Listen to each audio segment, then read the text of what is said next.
किसी व्यक्ति के पास ज्ञान अति सुंदर हो, शब्द भी बहुत अच्छे हों, बोलना भी बढ़िया जानता हो, स्वर भी बहुत अच्छा हो, स्वरूप भी बहुत अच्छा, सब कुछ अच्छा है, लेकिन मंगल करता गणेश जी यदि उसके पास नहीं है, तो ज्ञान रावण के पास भी था, शब्दों का बोध रावण को भी था, सुंदर सुंदर प्रस्तुति बना करके महादेव को रिझाने की सामर्थ्य रावण रखता था, लेकिन निश्चित ही रावण के पास श्री गणेश जी नहीं है।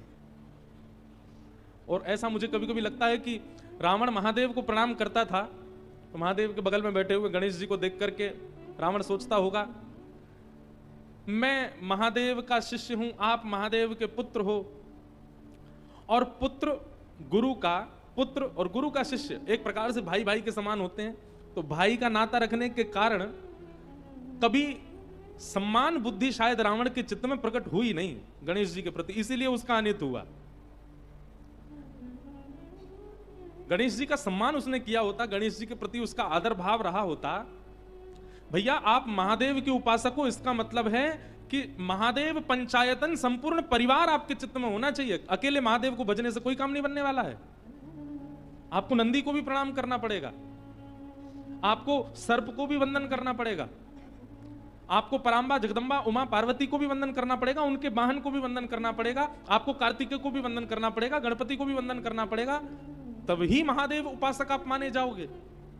हमें ऐसा लगता है रावण के नाश का कारण, नहीं तो लोगों के मन में संशय नहीं होगा कि महादेव की उपासना करी फिर भी रावण की ऐसी मति, महादेव की उपासना करी फिर भी रावण की ऐसी गति। उसने अकेले महादेव को पूजा, संपूर्ण पंचायतन परिवार को उसने वंदन नहीं किया, इसलिए महादेव की ऐसी गति हुई,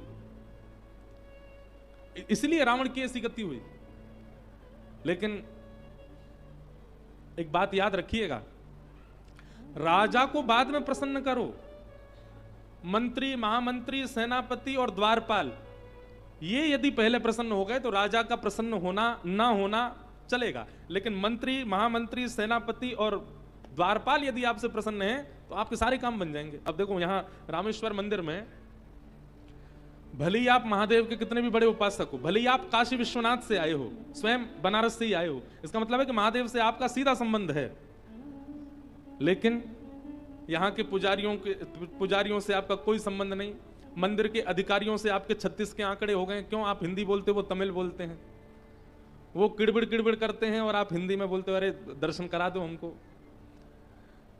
द्वारपाल जो हैं उन्होंने पहले दिन आपको रोका और आप हठपूर्वक अंदर चले गए, उसकी नजर में चढ़ गए, तो महादेव आपसे कितने भी प्रसन्न हो, द्वारपाल प्रसन्न नहीं है, पुजारी प्रसन्न नहीं है, मंदिर के अधिकारी प्रसन्न नहीं है, तो महादेव कितने प्रसन्न हो, दर्शन नहीं होगा आपको।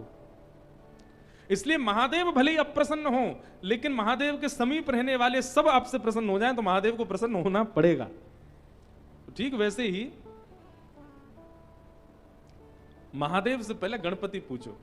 2 दिन हो गए हमको, अभी तक रामेश्वर भगवान के दर्शन ही नहीं हुए, तो हमने आज पहले ही गणेश जी की वंदना करी है कि गणेश जी प्रसन्न हो जाएं। अभी पार्वती जी को भी प्रसन्न करेंगे, उसके बाद कार्तिकेय भगवान को भी नहीं रिझाएंगे, राम जी को वंदन करेंगे, तो महादेव को कपाट खोलने पड़ेंगे, अपने आप सारी व्यवस्था करके हमको बुलाना पड़ेगा। वंदे वाणी विनायको, सबसे पहले सरस्वती और गणपति इन दोनों को वंदन किया। सरस्वती मात्र जीवन में आ जाए मतलब ज्ञान आ जाए, और गणपति ना आवे, गणपति का मतलब क्या है? विवेक, सही और गलत की पहचान। ये कौन कराता है? ये गणेश जी कराते हैं, और जिस पर गणेश की कृपा नहीं है वो विवेक शून्य हो जाता है। इसलिए पहले गणपति वंदन किया, जिनके स्मरण से सभी कार्य सिद्ध होते हैं। अच्छा एक बात बताएं, भागवत जी की एक बड़ी सुंदर कथा है। जब समुद्र मंथन हो रहा था, बहुत ध्यान से सुनिएगा, जब समुद्र मंथन, हमारे सौरभ भैया रोज हमको जब हम आते हैं तो हमको नेक छेड़ देते हैं, बोले महाराज जी वृंदावन का भी कुछ रस सुनाओ।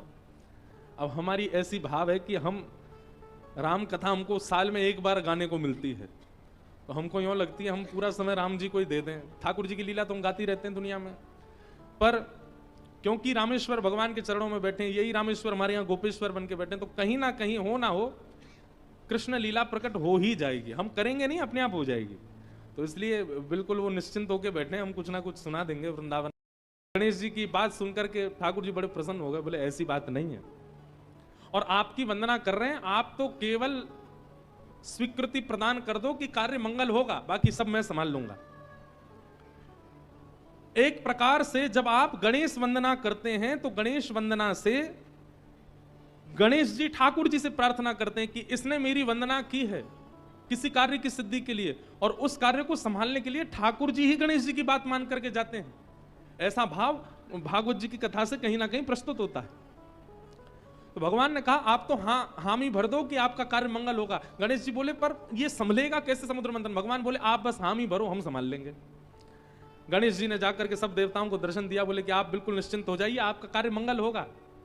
और इतने में ही क्या हुआ, गणेश जी के कहते ही भगवान श्रीमन नारायण ने कच्छप रूप धारण किया, कछुआ बने और समुद्र के भीतर प्रवेश करके मंदिराचल पर्वत को अपने पीठ पर धारण कर लिया। और जैसे समुद्र मंथन हुआ तो रत्न प्रकट होने लगे। देवताओं को लगा कि गणेश जी की कृपा से सब मंगल हुआ, परंतु वास्तव में यह है कि गणेश जी की स्वीकृति यदि हो जाए तो आदिदेव नारायण लग जाते हैं उस कार्य की सिद्धि में।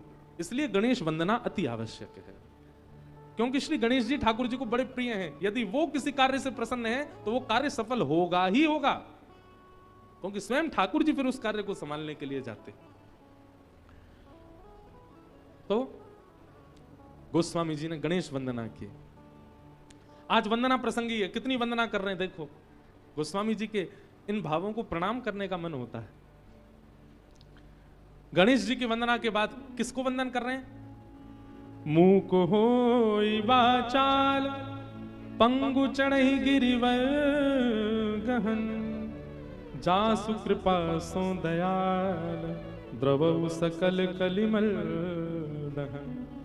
एक श्लोक है ना, मूकम करोति वाचालम पंगुं लंघयते गिरिम यत् कृपा तमहम वंदे परमानंद माधवम। जिनकी कृपा से गूंगा बोलने लग जाता है, जिनकी कृपा से लंगड़ा पर्वत लांग जाता है, जिनकी कृपा से बिना नेत्र वाला भी देख लेता है, ऐसे परब्रह्म भगवान को मैं वंदन करता हूं। ठाकुर जी यदि चाह जाएं, ठाकुर जी यदि चाह लें तो न नेत्र वाला भी सृष्टि को देख सकता है, और ठाकुर जी यदि नहीं चाहें तो सर्वगुण संपन्न होने के बाद भी व्यक्ति देख नहीं पाएगा, सन्मुख होने के बाद भी नहीं देख पाएगा। हम कोई मनगढ़ंत बात कहें तो आपका अविश्वास होना स्वाभाविक है, परंतु हम बिल्कुल सत्य घटना बता रहे हैं। हमारे पूज्य नाना जी पंडित श्री कृष्णलाल शास्त्री जी, उन्होंने एक बार एक बात हमको सुनाई थी, अभी अचानक याद आई। हमारे नाना जी जब अपने समय में थे, युवावस्था में थे,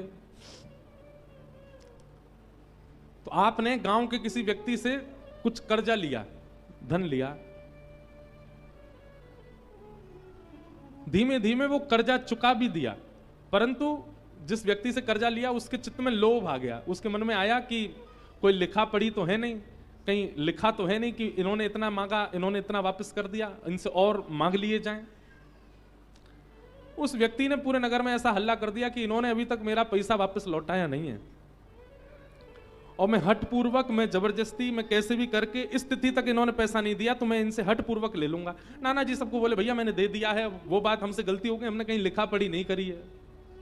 नाना जी के द्वारा सुनाई गई घटना बता रहे हैं आपको। उस व्यक्ति ने खुले बाजार में नाना जी को कहा कि कल अगर तुमने हमको पैसा नहीं दिया तो हम पुलिस लेके आएंगे और तुमको गिरफ्तार करवा देंगे। हमारे घर में, नाना जी के घर में सब लोग बड़े विचलित हो गए, बोले अब क्या करें, ये तो कल आ जाएगा, और हटीला व्यक्ति है, आ ही जाएगा। हमारे नाना जी कहते हैं, बोले लाला मैं नारायण कवच को पाठ कर रहे हो, ओम हरिवृत ध्यान मम सर्वरक्षाम नस्तांग्र पद्म पदकेंद्र पृष्ठे दरार चरमाम सिगदेशु चाप पाषाण ददानुष्ट गुणुष्ट बाहु जलेशु माम रक्षित मुत स्मूर्ति। इतना सुंदर है नारायण कवच। बोले मैं नारायण कवच को पाठ कर रहे हो, और वही समय वो कछु सिपाही को लेकर के, कछु हवलदारन को लेकर के घर में आयो, और मैं बीच आंगन में बैठ के संध्या वंदन, गायत्री उपासना और नारायण कवच कर रहा था। मैंने कि फिर? नाना जी कह रहे वास्तव में घर के सब लोग तो मैंने खेत पे भेज दिए, मैंने कि कोई दिक्कत होएगी, आप सब चले जाओ, मैं अकेलो घर पे बैठा हूं अपनी संध्या वंदन कर रहे हो। वो लाला मैं सांची बता रहा हूं, पूरे घर में घूमते रहे सबरे सिपाही और वो व्यक्ति वाके सामने बैठा हूं मैं, फिर भी मुझको देख नहीं पा रहे हो। वाकु यूं लग रही है कि ये कृष्णलाल जी गए कहां, बोले जबकि मैं सामने बैठा हूं और मैं नारायण कवच को पाठ करते करते मन में विचार कर रहा हूं कि ये पूरे कमरान में खोज खोज के देख रहा है, छत पे जाके देख रहा हूं, नीचे मैं तो यहीं बैठा हूं, ये मुझको उठा काहे को नहीं रहे, और आपस में सब चर्चा कर रहे हैं, ये कृष्णलाल कहां चलोगे हो, ये कृष्णलाल कहां चलोगे हो, और बोले मैं बीच में बैठ के सबको देख रहा हूं। बोले वाह दिन मुझको पहली बार ठाकुर जी ने अनुभव करायो कि ठाकुर जी के भाव में कितनी सामर्थ्य है कि मैं प्रत्यक्ष होते हुए भी उनको अदृश्य दिखाई नहीं दिया उनको। नाना जी बोले वादना के बाद मैंने ठाकुर जी को कभी प्रणाम करके बस एक ही बात कही है, ठाकुर जी मेरे काजे आपको इतना श्रम करने की आवश्यकता नहीं है, अब जीवन में जो भी घटना घटेगी हम सब स्वीकार करेंगे, हमें विश्वास हो गया कि आप संग ही हो। ऐसा अनुभव नाना जी को हुआ अपने युवावस्था में, और इसी कथा को सुना करके हमको नारायण कवच याद कराया नाना जी ने, इसको याद कर लो, इसमें बड़ी सामर्थ्य है। पर एक बात कही कि कभी भी दुराग्रह मत करना ठाकुर जी से कि जबरदस्ती कोई छोटे मोटे काम नहीं बन रहे और तुम नारायण कवच का पाठ करके ठाकुर जी से कहो कि हमारा एक काम बनाओ, ऐसा कभी मत करना। तो ठाकुर जी अगर चाह जाएं तो सब संभव है, वे चाह जाएं तो गूंगा बोल जाएगा, वे चाह लें तो नेत्रहीन देख लेगा, वे चाह जाएं तो लंगड़ा पर्वत लांग जाएगा। हमारे पास दो दो नेत्र हैं फिर भी हम ठाकुर जी के उस रूप का अनुभव नहीं कर पाते जिस रूप का अनुभव श्री सूरदास जी महाराज करते हैं। उनके तो नेत्र नहीं है फिर भी उस रूप का अनुभव वे कर लेते हैं। आहा,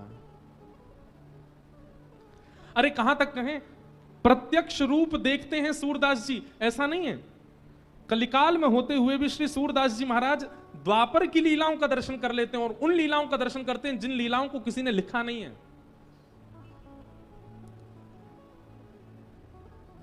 सूरदास जी की एक पद है, सूरदास जी का बहुत सुंदर पद है, ठाकुर जी और किशोरी जी की आपस की लीला का एक बहुत सुंदर पद है।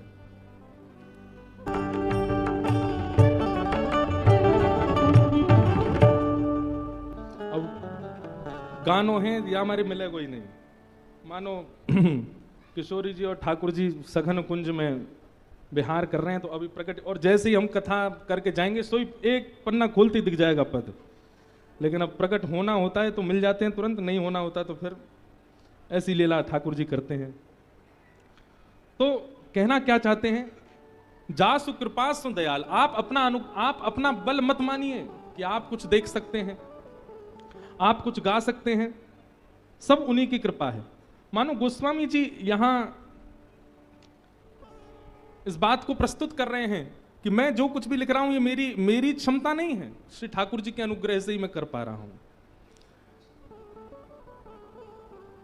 नील सरोरुह श्याम तरुण अरुण बारिज नयन, करो सुमम उर्धाम सदा शीर सागर शयन। शीर सागर में शयन करने वाले चतुर्भुज रूपधारी श्रीमन नारायण भगवान को यहां पर प्रणाम करते हैं, प्रणाम वंदन करते हुए उनकी वंदना करते हैं। श्रीमन नारायण को वंदन किया गया, और ठीक श्रीमन नारायण को वंदन करने के बाद किनको वंदन करते हैं, कुंद इंदु समदेह उमा रमन करुणा अयन, जाहि दीन पर नेह करहु कृपा मर्दनमयन। नारायण और शिव, सब लोग बहुत ध्यान से सुनिएगा, इन दोनों को साथ साथ वंदन किया श्री गोस्वामी तुलसीदास जी महाराज ने। एक प्रकार से अगर हम कह दें तो इस बात में कोई अतिशयोक्ति नहीं कि श्री नारायण और शिव इन दोनों के ही अंश जब एक भूत हुए तब श्री राम अवतार हुआ। अगर राम जी को आप गंभीरता से देखेंगे तो नारायण अंश और शिव अंश दोनों का दर्शन आपको राम जी में हो जाएगा। एक कथा आती है कि एक बार श्रीमन नारायण भगवान अपने वैकुंठ क्षेत्र में शेष नाग पर पौड़े नेत्र बंद करके चिंतन कर रहे थे, और तभी चिंतन करते करते उनको दर्शन कैसा हुआ, आहा, जटा जूट पर सुंदर रुद्राक्ष लपेटे हुए बाल चंद्रमा विराजमान है, गंगा जी प्रवाहित हो रही हैं, त्रिनेत्र हैं, त्रिपुंड लगाया हुआ है, जटाएं बिखरी हुई हैं, नीलकंठ है, गौर वर्ण है। एक बात याद रखिएगा, महादेव का स्वरूप कैसा है? गौर वर्ण के हैं श्री महादेव। और एक जगह नहीं, अनेक जगह इसका प्रमाण दिया गया। कर्पूर गौरम करुणावतारम, सामान्य गोरे भी नहीं है, कर्पूर गौरम, कपूर जैसे गोरे हैं। और यहां पे देखो, यहां पे क्या लिखे? कुंद इंदु समदेह, बिल्कुल श्वेत पुष्प के भांति महादेव का स्वरूप है। ध्याये नित्यम महेशम रजत गिरिनिभम, रजत किसको कहते हैं? चांदी को। चांदी के पर्वत के समान चमकते हैं श्री महादेव। यानी कि महादेव का स्वरूप कैसा है? गोरे हैं महादेव। श्याम वर्ण, नील वर्ण, अब कहीं होगा उसका वर्णन आदि आदि हो तो हो, पर अगर एक बात आपकी स्थिति बताता है, अगर आप बहुत भजन करते हैं, बहुत कथा सुनते हैं, सत्संग करते हैं, तो आपका भजन, आपकी कथा, आपका सत्संग, ये कितना फल रहा है, ये आपके स्वप्न की स्थिति से पता चलेगा। किस प्रकार के स्वप्न आपको आते हैं? स्वप्न में यदि भूत दिख रहे हैं, प्रेत दिख रहे हैं, स्वप्न में यदि आपको सर्प दिख रहे हैं, सर्प में मरे हुए लोग दिख रहे हैं, स्वप्न में बिना सर वाले लोग दिख रहे हैं, तो इसका मतलब क्या है? कहीं ना कहीं क्रोध, कहीं ना कहीं काम, कहीं ना कहीं लोभ, मोह, ईर्ष्या, द्वेष, ये जितने भी संसार के विषय भोग हैं, इन सब की मात्रा आपके चित्त में बहुत ज्यादा बढ़ गई है। इसलिए स्वप्न की स्थिति में आपको दूषित दर्शन हो रहा है। आपका भजन बढ़ेगा, आपका सत्संग बढ़ेगा, तो आपको स्वप्न में या तो नाम सुनाई देगा, लीला दिखाई देगी, धाम का दर्शन होगा। हम कह रहे हैं प्रत्यक्ष ठाकुर जी ना दिखें, लेकिन धाम दिखेगा, वृंदावन दिखेगा, रामेश्वरम दिखेगा, हमारे श्री रंगनाथ भगवान दिखेंगे, गोवर्धन दिखेंगे, बद्रीनाथ दिखेंगे। प्रत्यक्ष ठाकुर जी ना दिखें, धाम दिख रहा है, इसका मतलब आपका भजन, आपका सत्संग फल रहा है। स्वप्न में धाम भी नहीं दिख रहा, लेकिन भगवत भजन करने वाला कोई वैष्णव दिखाई दे रहा है, कोई कथाकार दिखाई दे रहे हैं, कोई संत दिखाई दे रहे हैं, कोई भजनानंदी महात्मा दिखाई दे रहे हैं, तो भी समझो कि आपका भजन फल रहा है। शुभ आयुध दिखाई दे रहे हैं, ठाकुर जी का त्रिशूल दिखाई दे रहा है, महादेव का, भगवान की श्रृंगी दिखाई दे रही है, बालकृष्ण प्रभु की वंशी दिखाई दे रही है, ये आयुध दिखाई दे रहे हैं, या भगवान के शुभ चिन्ह दिखाई दे रहे हैं, तो भी आपका भजन फल रहा है। और पीत वर्ण दिखाई दे रहा है, पीला रंग, श्याम वर्ण दिखाई दे रहा है। इन वर्णों से भी शुभ संकेत पता किया जा सकता है कि आप ठाकुर जी के भजन में रत हो चुके हो। और जहां भय हो, जहां भयभीतता का अनुभव होता हो, जहां पर वो दिखता हो जो नहीं दिखना चाहिए, यह भी आपकी मन की स्थिति बताता है कि आप कितने पानी में हो। इसलिए स्वप्न मिथ्या नहीं होते। महादेव बोले हमने तो स्वप्न में देखा कि आप हमसे मिलने आ रहे हो। भगवान बोले हमने भी देखा कि आप हमसे मिलने आ रहे हो, हमसे तो रहा नहीं का, हम भी दौड़े। महादेव बोले हमसे भी नहीं रहा, हम भी दौड़े। दोनों ने परस्पर आपस में चर्चा की। महादेव और नारायण इतना प्रेम करते हैं एक दूसरे से। तुरंत भगवान ने हाथ पकड़ा और कहा चलो थोड़ी देर मानसरोवर में क्रीड़ा करते हैं। और ठाकुर जी और महादेव दोनों मानसरोवर में गए और मानसरोवर में थोड़ी देर तैरने लगे, थोड़ी देर जल उछालने लगे, कभी कोई क्रीड़ा करें, जल क्रीड़ा दोनों करने लगे। वर्णन करते हैं कि जल क्रीड़ा करते करते करते करते करते हजारों लाखों वर्ष बीत गए, ना भूख लगी, ना प्यास लगी, ना निद्रा आई, और दोनों पृथ्वी के संचालन करता एक दूसरे के साथ क्रीड़ा में लगे हैं। ब्रह्मा जी ये लीला देख करके बोलने लगे हो गया काम, पृथ्वी का पालन संहार उत्पन्न करने वाले दोनों क्रीड़ा में व्यस्त हो गए। अब इस सृष्टि का कल्याण कैसे होगा? अच्छा, दोनों इतने तत्पर होकर के क्रीड़ा कर रहे थे कि कोई बीच में उनको रोकने जाए भी तो पहले घबरा जाए, बोले कहीं इन्होंने अगर गुस्सा में हमको देख लिया हमारा तो होगा, अब गोविंदाय नमो नमः हो जाएगा। तो महादेव ब्रह्मा जी इंद्र से कहें तुम जाओ, इंद्र कहें बोले मैं क्यों जाऊं। वरुण देव को भेज दो, वरुण देव कहें मैं क्यों जाऊं। पवन देव को भेज दो, पवन बोले मैं क्यों जाऊं। सबको अपना जीवन प्यारा। बोले इन दोनों के कार्य में विक्षेप डालने का मतलब है कि अपने जीवन से हाथ धोना। ब्रह्मा जी बोले वो सब तो ठीक है, लेकिन इन दोनों को रोका नहीं गया तो सृष्टि का पालन कैसे होगा।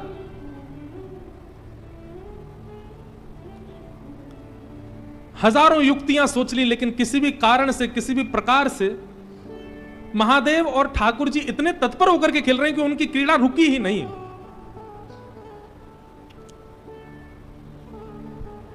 तभी ब्रह्मा जी ने आवाहन किया, किनका? कपीश्वर हनुमान जी का।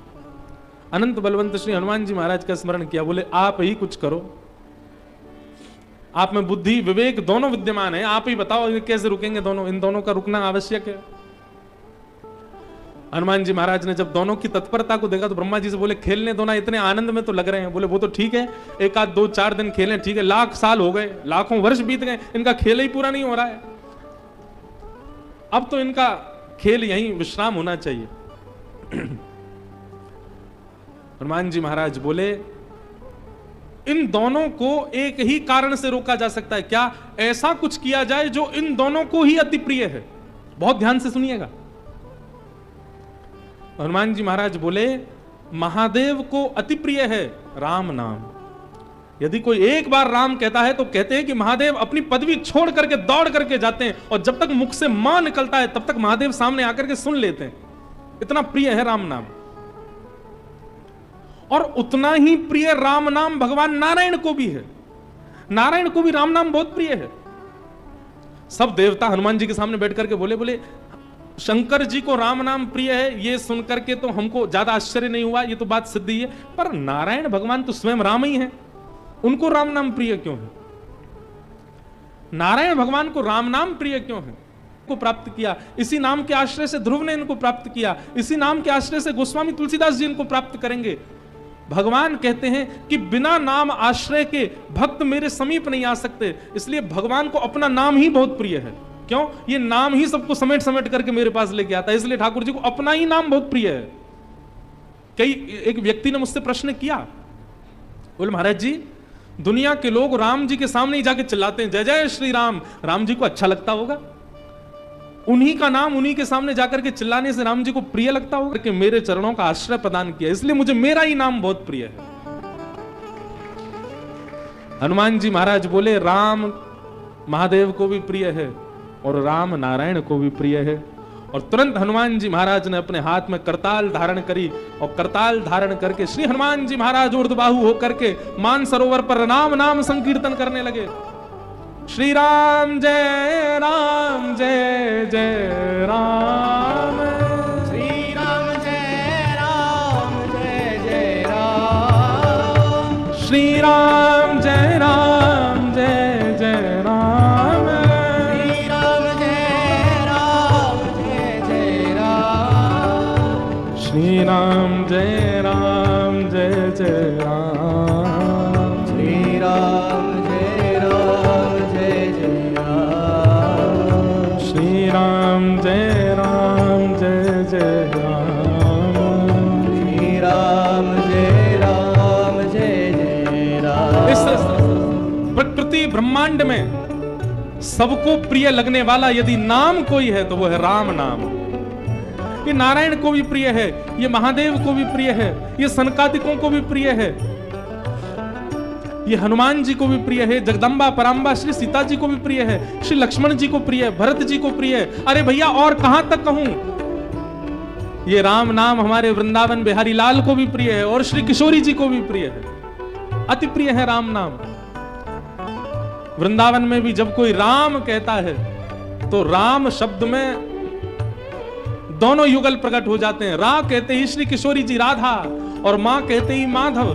राम जब आप कहते हैं तो एक प्रकार से आपका युगल नाम संकीर्तन हो जाता है, इसलिए राम नाम सबको प्रिय है।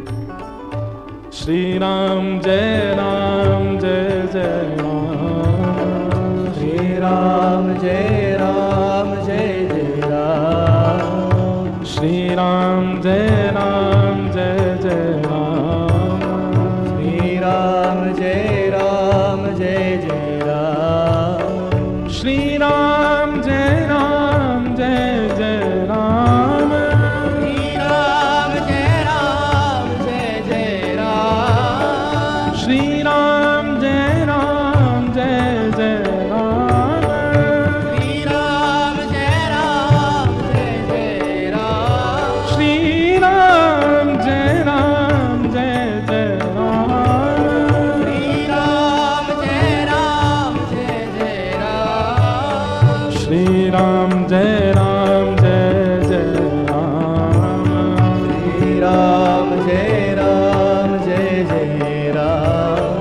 वंदौ नाम राम रघुवर के, वंदौ नाम सब राम रघुवर। गोस्वामी तुलसीदास जी महाराज, वंदौ नाम राम रघुवर को, वंदौ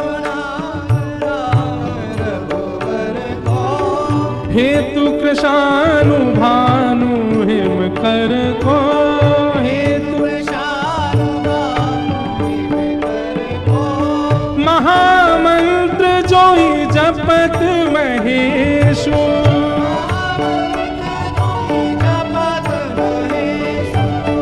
महामंत्र जोई जपत महेशु,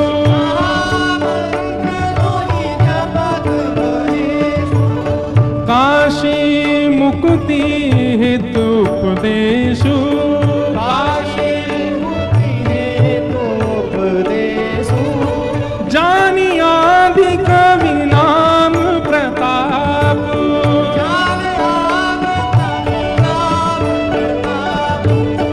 भयउ सुध करी उलटा जापू,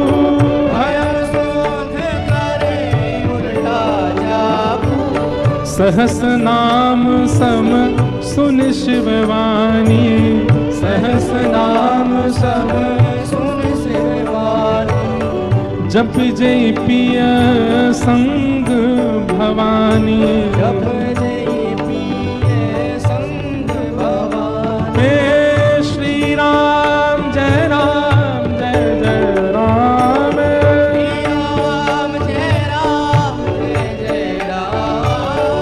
श्री राम जय राम जय जय राम, श्री राम जय राम जय जय राम।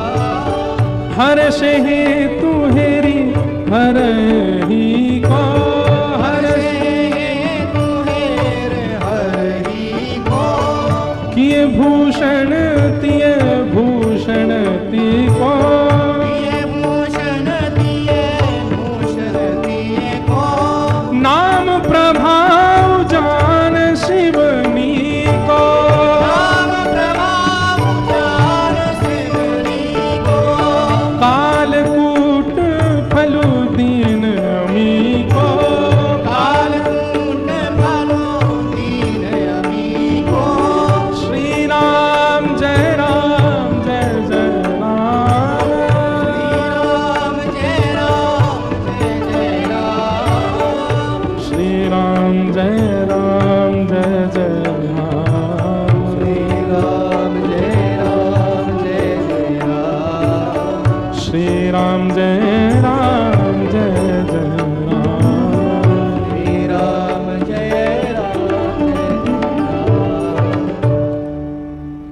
नाम राम से बड़ा राम का नाम।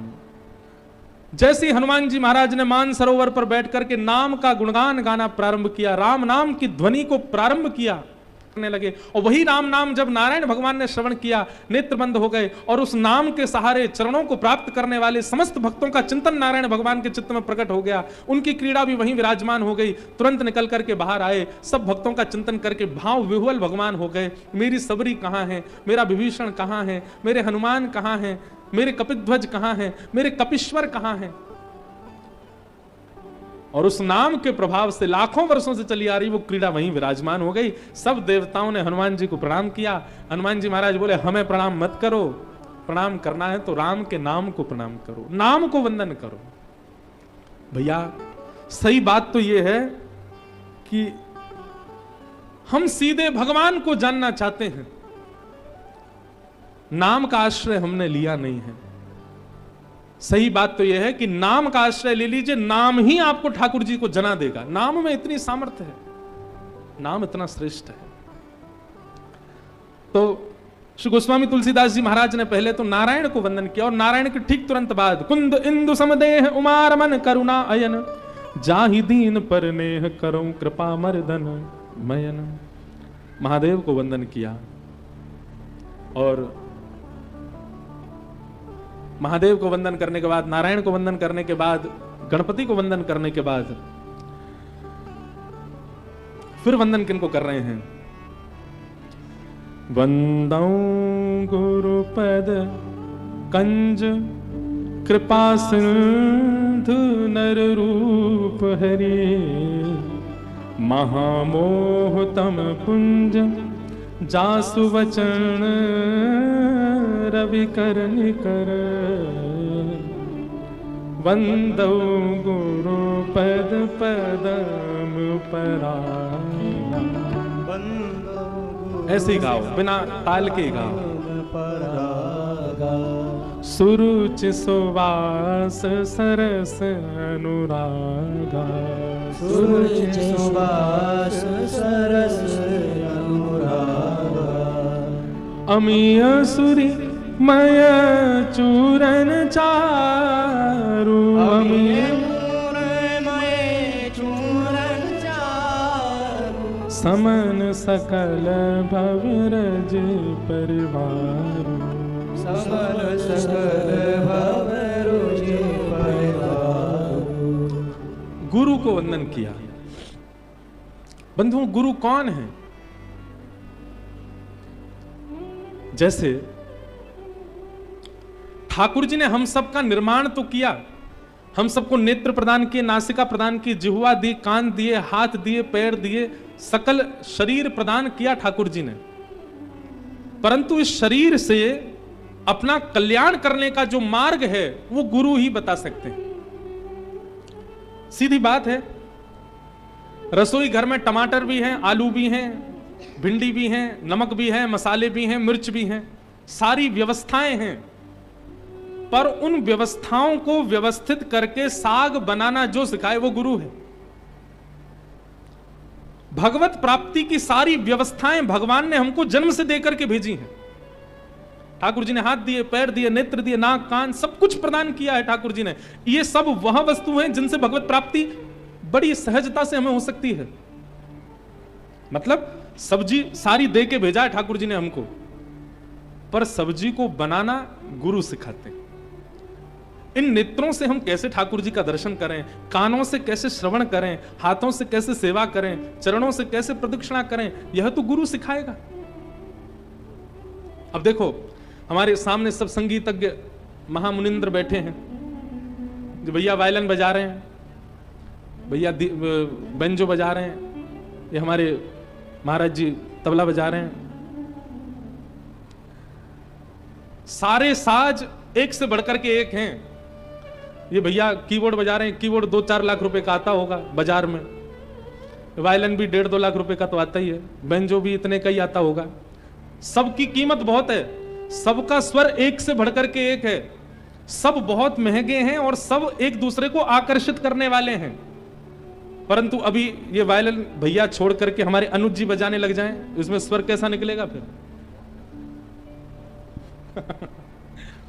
या तबला हमारे भैया छोड़ दें, सौरभ भैया बैठ जाएं तबला बजाने, फिर क्या बजेगा? सामग्री वही है, सामग्री का मूल्य भी उतना ही है, सामग्री का स्वर भी उतना ही है, लेकिन बजाने वाला यदि सुधी नहीं है तो उसके स्वर से किसी को प्रसन्न नहीं किया जा सकता। सही बात है कि नहीं? ठीक वैसे ही हम सब कौन हैं? हम सब साज हैं। अपने आप को जो मानना चाहो मान लो। हम तो सितार हैं, हम अपने आप को सितार मान रहे हैं। सितार में कितने तार होते हैं? कोई वंशी है, कोई सितार है, कोई वायलिन है, कोई बेंजो है, कोई वीणा है, सब अलग अलग साज यहां पर बैठे हैं। हम सबको ठाकुर जी ने परिपक्व बना करके भेजा। हमारे अंदर कोई कमी नहीं है, बिल्कुल बढ़िया हैं हम, लेकिन बस हमारे तारों को झंकृत करने वाला एक गुरु जीवन में आ जाए। हमारे इंद्रिय रूपी एक तार को भी झंकृत कर दिया, उसी तार के स्वर से ऐसा स्वर प्रकट होगा जिस पर वाहवाही संसार नहीं, जिस पर वाहवाही स्वयं श्री राम करेंगे। और जिस दिन राम जी ने वाहवाही कर दी उसी दिन हमारा इस संसार में आना सार्थक हो जाएगा। तो गुरु कौन है? ये सब गुरु बैठे हैं सामने।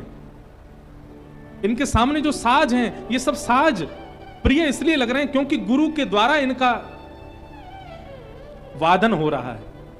और यही इन्हीं को हटा करके कोई और आकर के इनका वादन करने लग जाए, इनके स्वर से कोई रीझ नहीं पाएगा। ठीक वैसे ही हम हैं। हम आप सब लोग कभी सेलिब्रिटियों के अधीन हो जाते हैं, कभी संसार के विषयों के अधीन हो जाते हैं, कभी संसार की किसी वस्तु के प्रति अधीन हो जाते हैं। हमारे तार झंकृत तो होते हैं, दुनिया वाहवाही करती है, ठाकुर जी नहीं करते। ठाकुर जी वाहवाही कब करते हैं? जब किसी गुरु के अधीन हो जाते हैं। और जैसे हम किसी गुरु के अधीन होते हैं, हमारे इंद्रिय रूपी स्वर का जब जैसे ही तार छेड़ता है गुरु, हा हा, ठाकुर जी वाहवाही करते हैं, महादेव वाहवाही करते हैं।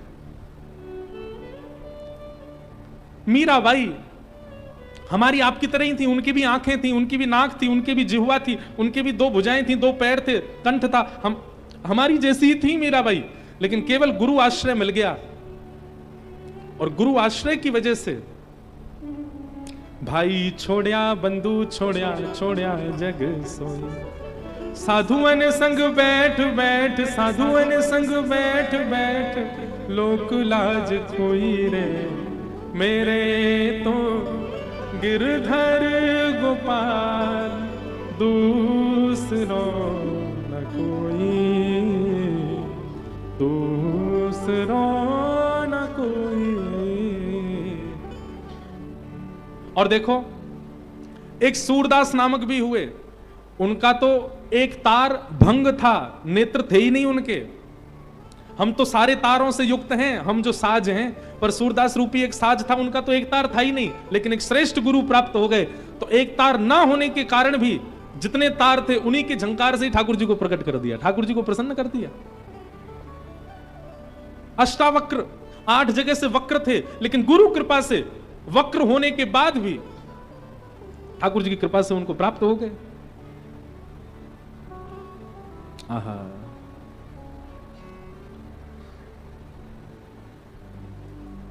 श्री गुरुपद नख मणिगण ज्योति, सुमिरत दिव्य दृष्टि ही होती।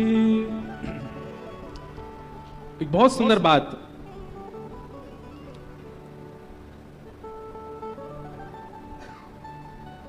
श्री गोस्वामी तुलसीदास जी महाराज अपने मंगलाचरण में कहते हैं ना, वंदे बोधमयं नित्यं गुरुं शंकर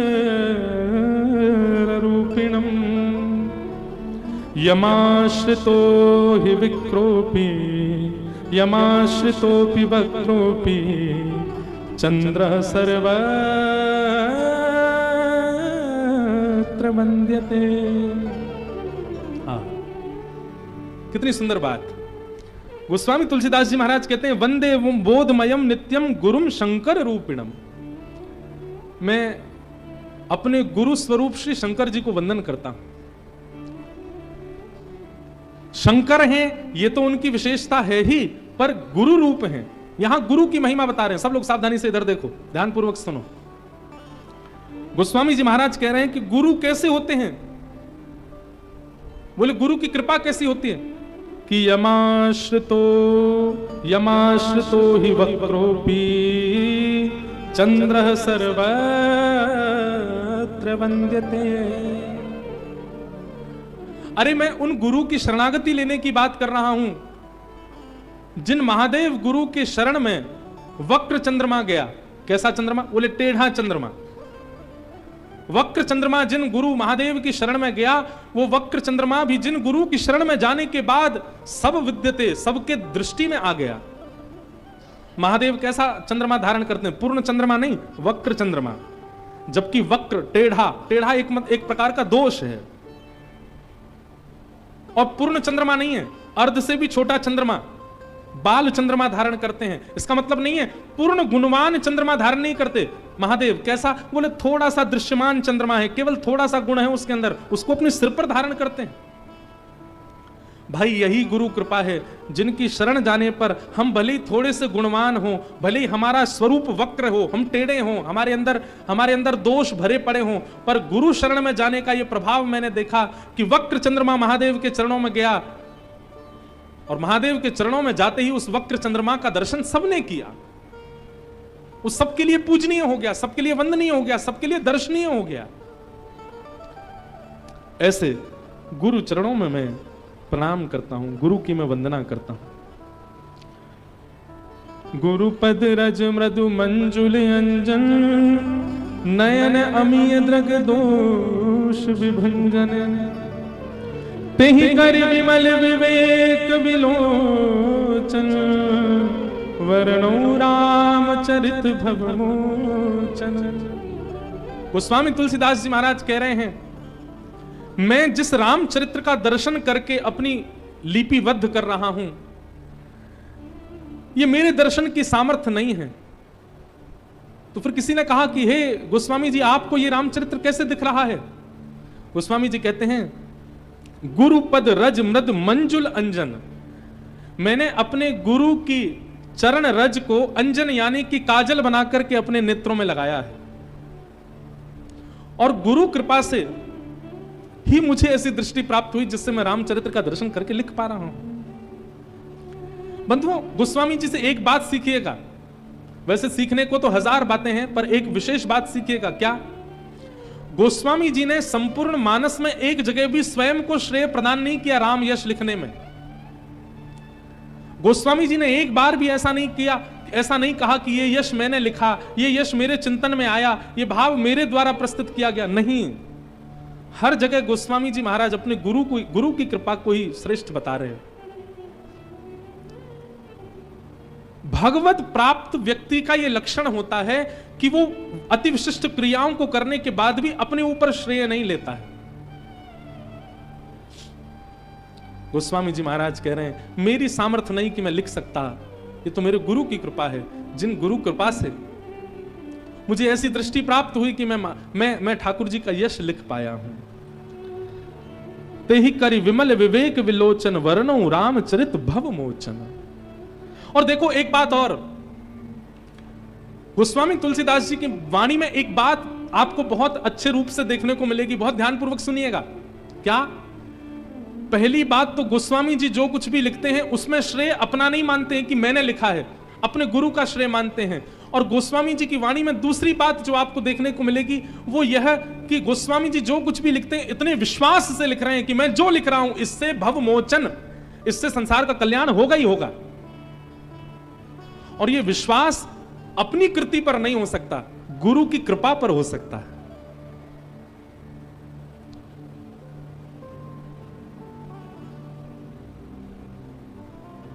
जो कोई ले तुम्हारी शरणा, तुम रक्षक काहू को डरना। किस विश्वास के आधार पर गोस्वामी जी इस बात को कह रहे हैं कि ये हनुमान जी आपकी जो शरण लेगा उसको किसी से डरने की आवश्यकता नहीं। हनुमान जी भी कह रहे होंगे, एक बार मुझसे तो पूछ लो कि मेरी शरण में आने वाले को इतना निर्भीक होने की आवश्यकता क्या। गोस्वामी जी किसी से नहीं पूछ रहे हैं, सीधा लिखते जा रहे हैं और इस विश्वास के साथ लिख रहे हैं कि मैं जो लिख रहा हूं इससे कल्याण होगा होगा होगा। क्यों? ये मेरी कृति नहीं है, ये मेरी गुरु कृपा है, ये मेरे गुरु का आशीर्वाद है। मुझे अपनी गुरु कृपा पर भरोसा है कि जो इसका आश्रय लेगा उसका कल्याण होगा। तो गोस्वामी जी की वाणी में दो बातें आपको बार बार देखने को मिलेंगी। पहला तो अपने आप को श्रेय नहीं देते, अपने गुरु को श्रेय प्रदान करते हैं। और दूसरी बात, जो भी लिखते हैं इतने विश्वास के साथ लिखते हैं कि इससे कल्याण होगा ही होगा। तेहि कर विमल विवेक विलोचन, वर्णौ रामचरित भव मोचन। संसार को विषय भोगों से मुक्त करने वाला मैं रामचरित्र लिख रहा हूं, किसकी कृपा से? गुरुपद रज मृदु मंजुल अंजन, नयन अमीय द्रग दोष विभंजन। भैया एक बात याद रखिएगा, गुरु के प्रति शिष्य केवल एक वस्तु अर्पित कर सकता है, इसके अलावा कोई दान नहीं, कोई दक्षिणा नहीं, कोई वस्तु नहीं। ये बाकी जो कुछ भी आप दे रहे हो ये एक्स्ट्रा करके दे रहे हो। मूल दक्षिणा जो गुरु के चरणों में शिष्य को अर्पित करनी चाहिए वो केवल एक है, और वो क्या है? विश्वास। जिस दिन आप अपने गुरु के आश्रित हो जाते हैं, गुरु आश्रित होने का मतलब होता है कि पूर्ण विश्वास, भरोसा, ये विश्वास दृढ़ चित्त में आ जाए, अब मेरा कल्याण होगा, अब मुझे कल्याण होने से मुझे कोई, हम तो एक बात कहेंगे, जिस दिन आपने गुरु आश्रय लिया उसी दिन इतना विश्वास चित्त में प्रकट हो जाए कि अब मेरे कल्याण में वादा है ही नहीं। इतना विश्वास यदि आपके चित्त में आ गया तो गुरु कृपा आपको परिलक्षित होती हुई प्रत्यक्ष दिखने लग जाएगी। और क्षमा करें, आपने गुरु आश्रय लिया और उसके बाद भी आपके मन में कहीं ना कहीं संशय है, पता नहीं मेरा कल्याण होगा कि नहीं, मेरी सदगति होगी कि नहीं, तो आप गुरु आश्रय में होकर के भी अपना कल्याण नहीं कर पाओगे। सूरदास जी महाराज कह रहे हैं, भरोसो दृढ़ इन चरणन केरो, भरोसो दृढ़ इन चरणन केरो, भरोसो दृढ़ इन चरणन केरो, भरोसो दृढ़ इन चरणन केरो। श्री वल्लभ नख चंद्र छटा बिन, श्री वल्लभ नख चंद्र छटा बिन, सब जग माही अंधेरो। सब जग माही। ठाकुर जी का केवल गुरु के प्रति विश्वास, शिष्य का शिष्यत्व केवल इतना है कि अपने गुरु को केवल विश्वास रूपी दक्षिणा प्रदान कर दे। गुरु चाहे जैसे भी हों, यदि गुरु पदवी पर बैठे हैं और शिष्य अपना विश्वास अर्पित करता है, तो गुरु शब्द का दायित्व ठाकुर जी निभाते हैं फिर, और ठाकुर जी उसकी बेड़ा पार करने का पूरा संकल्प हाथ में लेते हैं, बस उसका विश्वास ना डगमगाए। वो कल रात्रि अनुज जी आप एक कथा सुना रहे थे, कौन से महात्मा थे वो? हैं? मूलदास। ये रात में हमको एक कथा सुना रहे थे मूलदास महात्मा की। एक मूलदास नाम के महात्मा थे, गुजरात में राजकोट के राजा उनके शिष्य थे। राजा ने मूलदास जी से गुरु दीक्षा ग्रहण कर ली, लेकिन विश्वास अर्पित नहीं किया अपने गुरु को। बहुत ध्यानपूर्वक सुनिएगा। एक दिन उस नगर में एक घटना घटी। क्या घटना घटी कि श्री मूलदास संत के पास में एक अबला नारी आई और रुदन कर रही थी। मूलदास जी ने पूछा, तुम रो क्यों रही हो, क्या बात है? तो उसने कहा कि इस नगर के एक अत्यंत धनवान सेठ ने मेरे साथ रमण किया और मुझे गर्भवती कर दिया, परंतु अब वो मुझे अस्वीकार कर रहा है, अब वो मुझे स्वीकार नहीं कर रहा है। और क्योंकि वो बहुत धनवान है तो पूरा नगर उसके पक्ष में है, लेकिन मैं कहां जाऊं? मेरे पास केवल एक ही रास्ता है कि मैं अपने प्राणों का त्याग कर दूं, स्वयं भी मर जाऊं और अपने गर्भ के बालक को भी मार दूं। तो मूलदास जी ने उस कन्या से कहा, एक काम करो, तुम हमारे आश्रम में रह जाओ, मरने की आवश्यकता नहीं है। मृत्यु दंड क्यों देना स्वयं को, और स्वयं को दो तो दो, अपने गर्भ के बालक को क्यों दे रहे हो? हमारे आश्रम पर रह जाओ। वो कन्या बोली, कल को मेरा बालक जन्म लेगा तो मैं क्या कहूंगी कि उसके पिता कौन है? मेरा तो पूरा जीवन नरक हो जाएगा, मेरे बालक का जीवन नरक हो जाएगा। समाज को क्या बताऊंगी कि मेरे पति कौन है, मेरे बालक के पिता कौन है? और कल को बालक ने भी यदि मुझसे पूछा कि मेरे पिता कौन, तो मैं क्या बताऊंगी मेरे बालक का पिता कौन? मूलदास जी बोले, हम संत हैं, हम सबके गुरु हैं, हम सबके माता हैं, हम सबके भाई हैं, सबके बंधु हैं, सबके पिता भी हैं। कोई पूछे तो कह देना हम तुम्हारे बालक के पिता हैं। हमको अपने ऊपर, हम संत केवल माला पहनने के लिए नहीं बने, हम संत केवल दक्षिणा लेने के लिए नहीं बने, हम संत केवल सम्मान सुनने के लिए नहीं बने। कोई अपमान भी करेगा तो भी हम सम रहेंगे, हम सब स्वीकार करेंगे। तुम कह देना संसार से कि हमारा बालक है, हम उसके पिता का निर्वहन करेंगे। गुरु बनना बहुत सरल है, लेकिन गुरु पद को निभाना बहुत कठिन है। इसीलिए हम गुरु दीक्षा नहीं देते। हम कहते हैं हमारी कथा ही सुन लो, क्योंकि गुरु पदवी बैठना इतना सामान्य, इतना सरल नहीं है। हमारे वृंदावन में हर वर्ष कथा होती है, तो इस बार पूज्य मलुकपीठ वाले महाराज जी की थी। तो आपसे पूर्व श्री परम पूज्य प्रातः स्मरणीय श्री तुलसी पीठाधीश्वर स्वामी श्री रामभद्राचार्य जी महाराज की 2 वर्ष तक कथा हुई।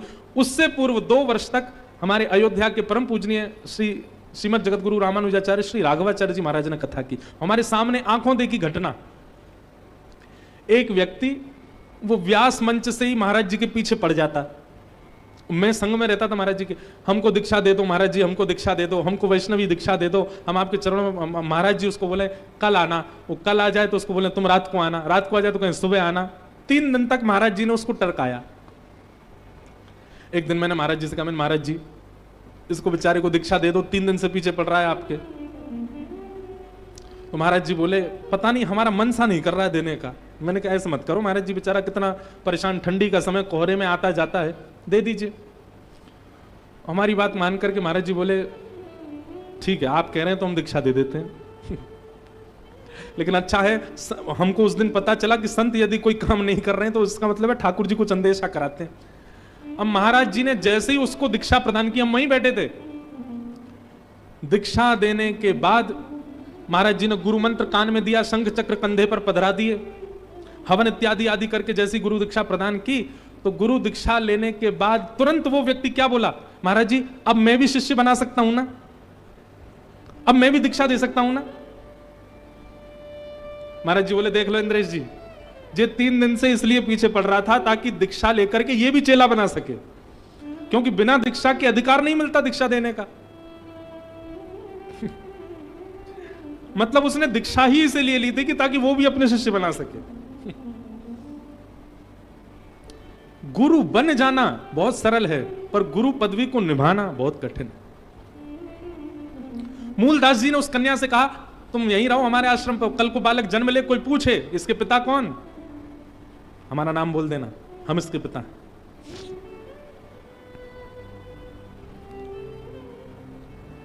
उस कन्या ने बालक को जन्म दिया और जन्म लेने के बाद हवा की तरह पूरे नगर में बात फैल गई कि मूलदास महात्मा ने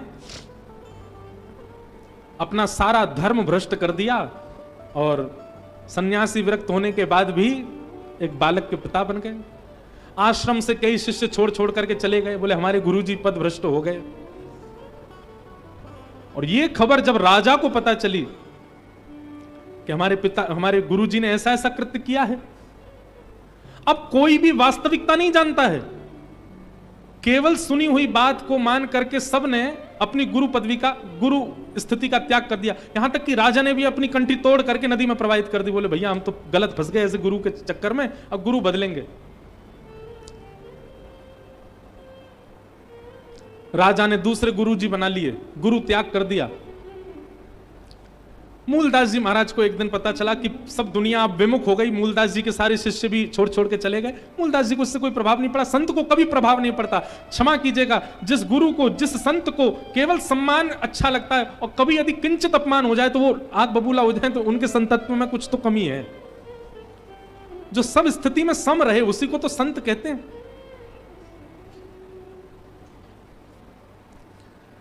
मूलदास जी महाराज आज राजा के दरबार में गए, अपने शिष्य के दरबार में गए, तो राजा अपने दूसरे गुरु के सामने नीचे बैठ करके और उनसे ज्ञान उपदेश ले रहा था। मूलदास जी महाराज जैसे ही आए, राजा ने कहा आप क्यों आए हैं यहाँ पर, अब हमारा आपका कोई संबंध नहीं है, आपके प्रति मेरी कोई गुरु निष्ठा नहीं है, मेरे गुरु तो ये हैं। मूलदास जी मरी हुई बिल्ली लेकर के आए थे, बिल्ली को नीचे पटक दिया और पटक करके जो नए गुरु जी बने उनसे कहा अगर तुम गुरु हो तो इस मरी हुई बिल्ली को जीवित करके दिखाओ। तो गुरु जी तो घबरा गए, बोले इनसे पंगा लेना ये कोई सामान्य नहीं है, कोई श्रेष्ठ है। नए गुरु जी तो चले गए उठ करके। मूलदास जी ने अपने कमंडल से जल लिया, जैसी छिड़का बिल्ली जीवित हो गई। देख करके राजा भयभीत हो गया, बोले गुरुदेव मुझसे अपराध हो गया। बोले अपराध तुमसे उसी दिन हो गया था जिस दिन तुमने गुरु दीक्षा ली थी। क्यों? क्योंकि तुमने बिना विश्वास गुरु दीक्षा ली थी। घटनाक्रम क्या हुआ उसको जाने बिना तुमने कंठी तोड़ दी, उसको जाने बिना तुमने गुरु अपने शिष्य पद से त्याग कर दिया। इससे गुरु का कुछ नहीं बिगड़ता, पर शिष्य को नरक जाना पड़ता है अगर वो अपना विश्वास प्रकट ना करे गुरु के प्रति। भैया देखो, माता पिता ने बालक को जन्म दिया, बालक जन्म से ही अगर अंधा हो गया, भगवान ना करे, लेकिन जन्म से ही अंधा हो गया, क्या माता पिता को उस बालक को छोड़ देना चाहिए? और जो माता पिता उस बालक का त्याग कर देते हैं वो माता पिता घनघोर नरक में जाते हैं।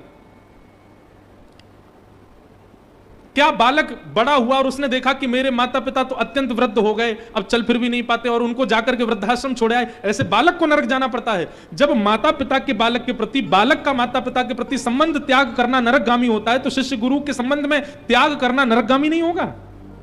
वहां भी नरकगामी होता है।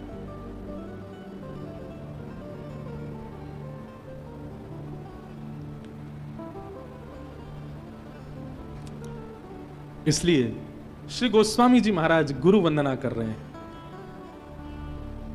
गुरु पद रज मृद मंजुल अंजन, नयन अमीय द्रग दोष विभंजन, तेहि कर विमल विवेक विलोचन, वरणौ राम चरित भव लोचन। मेरे मन में ऐसा भाव आता है कि रामचरित्र इतना कल्याणकारी क्यों है? ये वंदना प्रसंग की वजह से। गोस्वामी जी ने किसी को नहीं छोड़ा, सबको वंदन किया और क्रम सह वंदन किया। जैसा क्रम वंदना का होना चाहिए उस क्रम से वंदन कर रहे हैं गोस्वामी जी महाराज। आपके लिए पुरानी बात होगी, पर मेरे लिए नया है, इसलिए मैं एक एक प्रसंगों को बड़े उत्साह से कहने का प्रयास कर रहा हूं। और गुरु वंदना करने के बाद, अनेक चौपाइयों में गुरु वंदना करने के बाद फिर ब्राह्मणों को वंदन किया। बंदौ प्रथम महिषुर चरणा, मोह जनित संशय सब हरणा। महेश्वर वदना, ब्राह्मणों को वंदन किया। बोले भैया ये ब्राह्मण कृपा करते हैं तभी ब्रह्मण्य देव प्रसन्न होते हैं। हम पुनः कहेंगे, कल भी कहा, आज भी कहूंगा, ये कोई जाति विशेष की बात नहीं है। ठाकुर जी शूद्रों को भी गले से लगाते हैं, ब्राह्मणों को भी गले से लगाते हैं। ठाकुर जी के लिए सब समान है, परंतु विधि का विधान तो वैसा ही होगा जैसा है। आपको भोजन करना है तो आप नेत्रों में दाल नहीं डालोगे, मुख में ही डालनी पड़ेगी। भले ही कान में छिद्र होता है, भले ही नासिका में छिद्र होता है, पर कान और नासिका से पानी नहीं पिया जाता। पानी जीभ से ही पिया जाता है, मुख से ही पिया जाता है। ये नियम है, उस नियम को कैसे बदलो? अब कोई कहे आपने नाक के साथ बहुत गलत किया महाराज जी। मैंने क्यों? केवल जीभ को पानी पिलाते हो, बेचारी नाक ने क्या बिगाड़ा? ये भी तो आपके गर्भ तक जाती है, इससे भी पानी पी के देखो, कैसे हो सकता है? आप महाराज जी कानों के साथ इतना बुरा क्यों कर रहे हो? क्यों? शहद का रस केवल जीव को ही देते हो, बेचारे कानों ने क्या बिगाड़ा? पूरी दुनिया के शब्द सुनवाते हैं, कभी कभी इन कानों में भी शहद डालो, आज डाल के देख लेना। नियम को यदि परिवर्तित करोगे तो नाश हो जाएगा। लेकिन हमको जितनी प्रिय जीव है उतने प्रिय कान है, जितने प्रिय कान है उतनी प्रिय नाक है। प्रिय सब हैं, पर सबका एक नियोजन है, सबकी एक व्यवस्था है। ठीक वैसे ही वर्णाश्रम एक व्यवस्था है, वो व्यवस्था बनी रहे। पर ठाकुर जी को कोई ज्यादा प्रिय, कोई कम प्रिय, ऐसा नहीं, सब प्रिय हैं, समप्रिय हैं। और कभी कभी एक बात कह दूं तो ब्राह्मणों पर कृपा ठाकुर जी थोड़ी कम करते हैं, अन्यों पर ठाकुर जी की कृपा कुछ ज्यादा ही होती है। और ठाकुर जी को ब्राह्मण इतने ही प्रिय होते तो सारे अवतार ब्राह्मण ही होते। ठाकुर जी क्षत्रिय बन के आते हैं। अरे क्षत्रिय बनना, वर्णाश्रम में आना, ये तो फिर भी हम लोगों की सोच होती है। ठाकुर जी तो वो बन जाते हैं जो कभी हम सोच नहीं सकते। हम ठाकुर जी से प्रार्थना करेंगे, हे ठाकुर जी 84 लाख योनियों में हमको कभी मत भटकाना, या तो पुनर्जन्म देना नहीं, मुक्ति दे देना, और पुनर्जन्म दो तो मानव ही बनाना, और किसी योनि में मत बनाना। पर ठाकुर जी तो सूकर भी बन के आ जाते हैं, ठाकुर जी तो कुकर भी बन के आ जाते हैं, ठाकुर जी तो मत्स्य बन के भी आ जाते हैं। ठाकुर जी के लिए वर्णाश्रम और ठाकुर जी के लिए इस प्रकार की स्थितियां ये कोई विशेष नहीं है, पर व्यवस्था है। इसलिए गोस्वामी जी ने ब्राह्मणों को वंदन किया। मैं ब्राह्मणों को वंदन करता हूं, और ब्राह्मणों को वंदन करने के बाद साधु चरित शुभ चरित कपासु, निरस विशद गुण मय फल जासु, जो सही दुख पर छिद्र दुरावा, वंदनीय जही जग जस पावा। संतों को प्रणाम किया। साधु चरित शुभ चरित कपासु।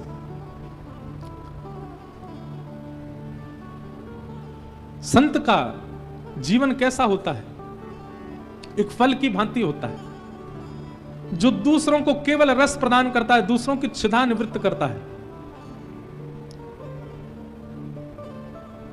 वृक्षः कबहु न फल भके, नदी न संचय नीर, परमार्थ के कारण साधु धरा शरीर।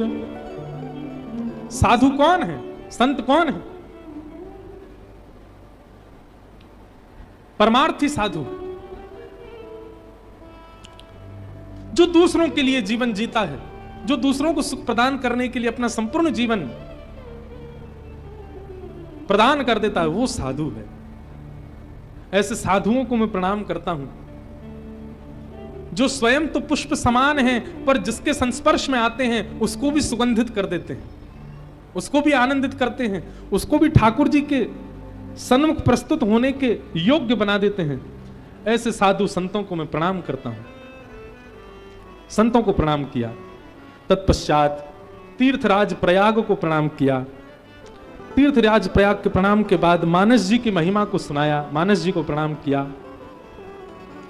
फिर सत्संग को प्रणाम किया। बिनु सत्संग विवेक न होई, राम कृपा बिन सुलभ न सोई। सत्संगत मुद मंगल मूला, सोई फल सिद्धि सब साधन फूला। सठ सुध नहीं सत्संगति पाई, पारस परस कुधात सुधाई। बिनु सत्संग विवेक न होई, राम कृपा बिन सुलभ न सोई। सत्संग को प्रणाम करते हुए श्री गोस्वामी तुलसीदास जी महाराज कहते हैं कि प्रभु श्री राम की कृपा जब हमारे ऊपर होती है तो ठाकुर जी की कृपा का सबसे प्रथम चरण यही दिखता है कि हमको सत्संग प्राप्त हो जाए। बहुत सावधानी से सुनिएगा। आप कथा में बैठे हैं, यह राम जी की कृपा नहीं है। आप रामेश्वरम में बैठे हैं, यह राम जी की कृपा नहीं है। आप इस सभागार में बैठकर के कथा श्रवण कर रहे हैं, यह राम जी की कृपा नहीं है। सत्संग जो यहां से सुनाया जा रहा है वो सब आप समझ रहे हैं, ये राम जी की कृपा है। बैठे तो यहां बहुत सारे लोग हैं पर समझ में सबको नहीं आ रहा है। कभी कभी सत्संग में रावण भी बैठता था, पुलस्त ऋषि कभी कभी सत्संग करते थे, रावण भी बैठता था। पर रावण कैसे बैठता था? बोले हमको क्या सिखा रहे, हम तो सब जानते हैं, हमको क्या सीखने की आवश्यकता, हमको सबको पता है। इसलिए सत्संग मिलना किसको कहते हैं? सत्संग समझ में आना, सत्संग जीवन में उतरना, सत्संग का जीवन पर प्रभाव होना, यह सत्संग मिलना है। और ये राम जी की कृपा के बिना नहीं होता। नहीं तो कथा में आने के बाद भी सत्संग अपना प्रभाव दिखा नहीं पाता है।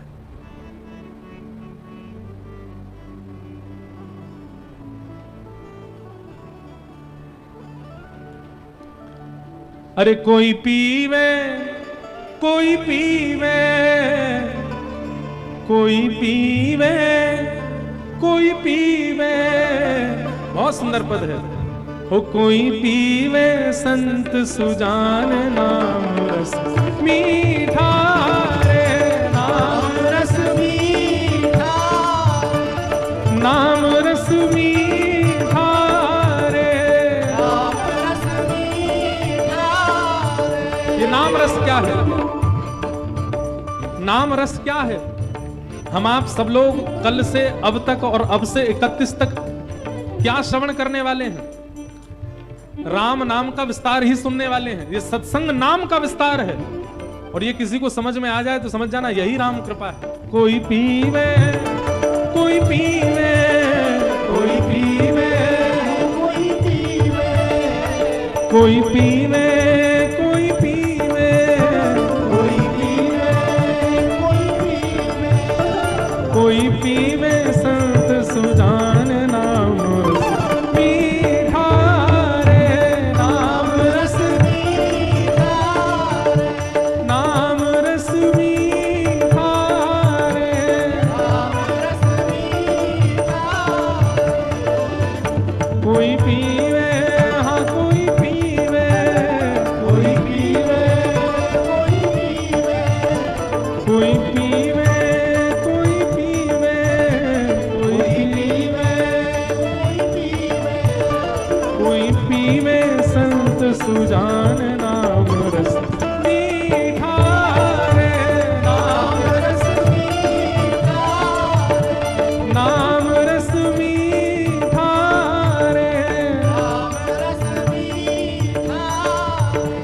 पिया। राजवंश की रानी पी गई एक बूंद इस रस का भैया रे, एक बूंद इस रस का भैया रे, एक बूंद इस रस का। आधी रात महल तज चल दी, रहा न मनवा बस का भैया रे, रहा न मनवा बस का भैया रे, रहा न मनवा बस का। हे गिरधर की दीवानी मीरा, गिरधर की दीवानी मीरा, यहाँ ध्यान छूटा यश का भैया रे, ध्यान छूटा यश का भैया रे, ध्यान छूटा यश का भैया रे, ध्यान छूटा यश का। बन बन डोले श्याम दीवानी, बन बन डोले श्याम दीवानी, बन बन डोले श्याम दीवानी, बन बन डोले क्यों श्याम दीवानी। क्योंकि लागा नाम का चस्का, नाम रस मीठा रे, नाम रस मीठा रे, नाम रस मीठा रे, नाम रस मीठा रे। कोई पीवे कोई पीवे, कोई पीवे कोई पीवे, कोई पीवे कोई पीवे, कोई पीवे कोई पीवे। कोई पीवे संत सुदान नाम रस मीठा रे, नाम रस मीठा रे, नाम रस मीठा रे। नाम रस मीठा। राजा रामचंद्र भगवान की।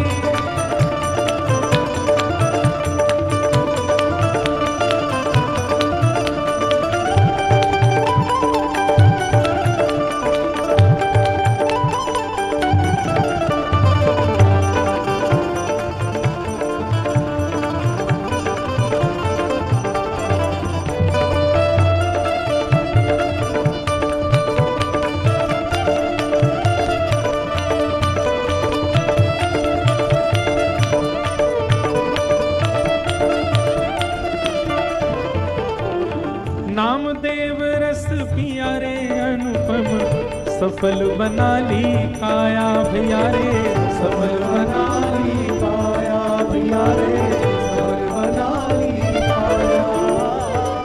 नरसी का एक तारा कैसे, हे नरसी का एक तारा कैसे, जगतपति को भाया भैया रे, जगतपति को भाया भैया रे, जगतपति को भाया। तुलसी सूर पिले मधुमाते, तुलसी सूर पिले मधुमाते, तुलसी सूर पिले मधुमाते, सूर पिले मधुमाते। रोम रोम रस छाया भैया रे, रोम रोम रस छाया भैया रे, रोम रोम रस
बिन सत्संग विवेक न होई, राम कृपा बिन सुलभ न सोई, राम कृपा बिन सुलभ न सोई। सत्संगत मुद मंगल मूला, सोई फल सिद्धि सब साधन फूला, सोई फल सिद्धि सब साधन फूला, राम कृपा बिन सुलभ न सोई।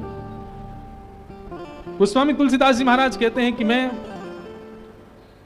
सत्संग को प्रणाम करता हूं, क्योंकि इसी सत्संग से दुर्जन व्यक्ति सज्जन हो जाता है और सज्जन व्यक्ति भगवत प्राप्ति के लिए अग्रसित हो जाता है। सत्संग कल्याण की जड़ है। जिसने भी सत्संग का आश्रय लिया, ऐसा हो ही नहीं सकता कि उसका कल्याण ना हुआ हो। भाई देखो, किसी भी स्थान, किसी भी ट्रस्ट, किसी भी जगह से जुड़ने से पहले आपको उसके प्रति विश्वास जगाना पड़ता है।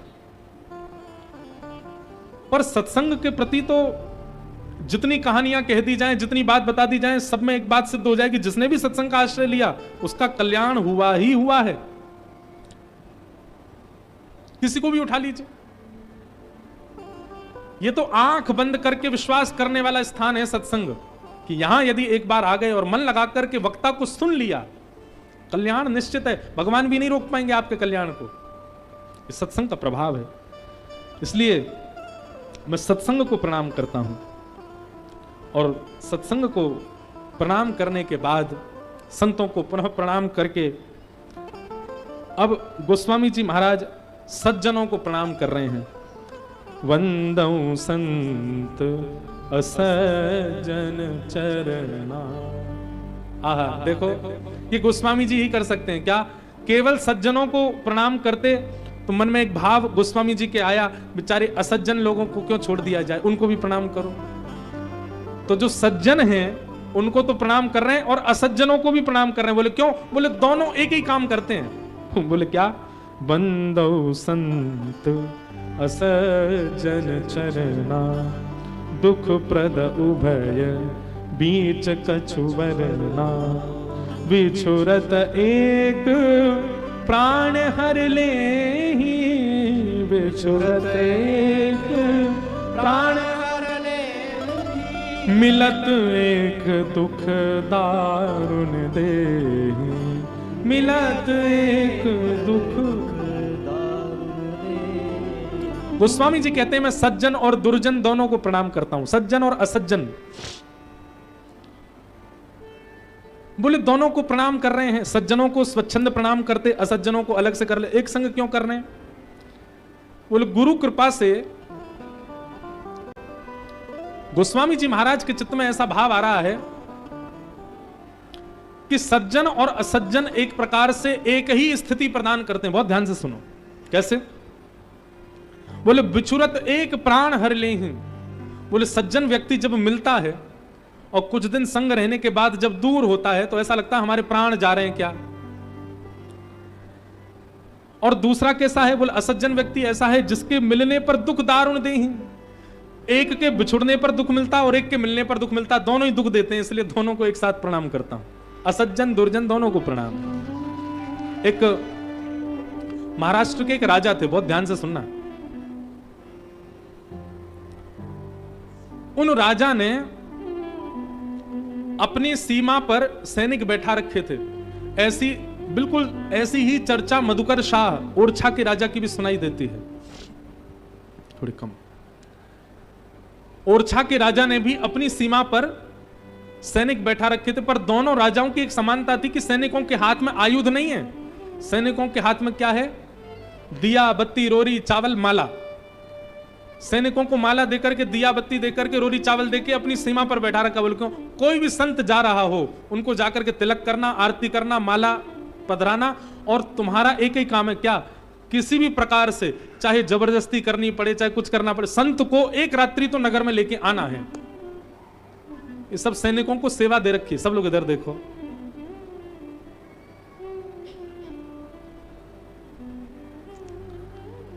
तो महाराष्ट्र के एक राजा थे,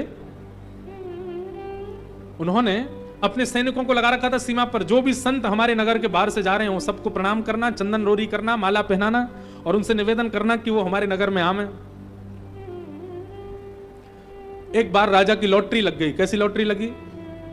कम से कम 1000-1500 संत एक टोली में पंढरपुर दर्शन करने के लिए जा रहे थे। जैसे ही उस राजा के नगर में आए तो सैनिकों ने जाकर के कहा, बोले राजन धन्य है, धन्य है। बोले क्या हो गया? बोले 1, 2, 10, 15 संत नहीं, आज तो 1200-1300 संतों की टोली आई है।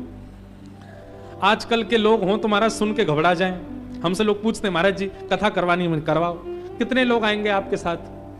हम कहते हैं 20-25 लोग तो आएंगे। थोड़े कम नहीं हो सकते? थोड़े कम कर दीजिए। हमारे संगीतज्ञ भाई बंधुओं में से 6-7 की क्या आवश्यकता? नहीं, कम कर दो, 2-3 ही आ जाएंगे। कई लोग ऐसा भी कहते हैं।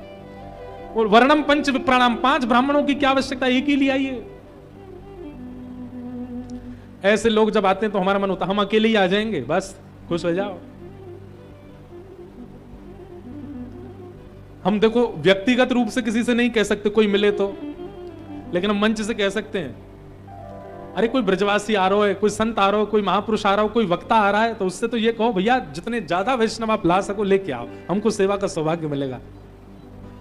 और जो यहीं पर काट छांट करने लग जाते हैं, बोले अब ने थोड़े लोग कम कर दो, ऐसे कर दो, ऐसे, ये क्या बात को कथा करा रहे हो?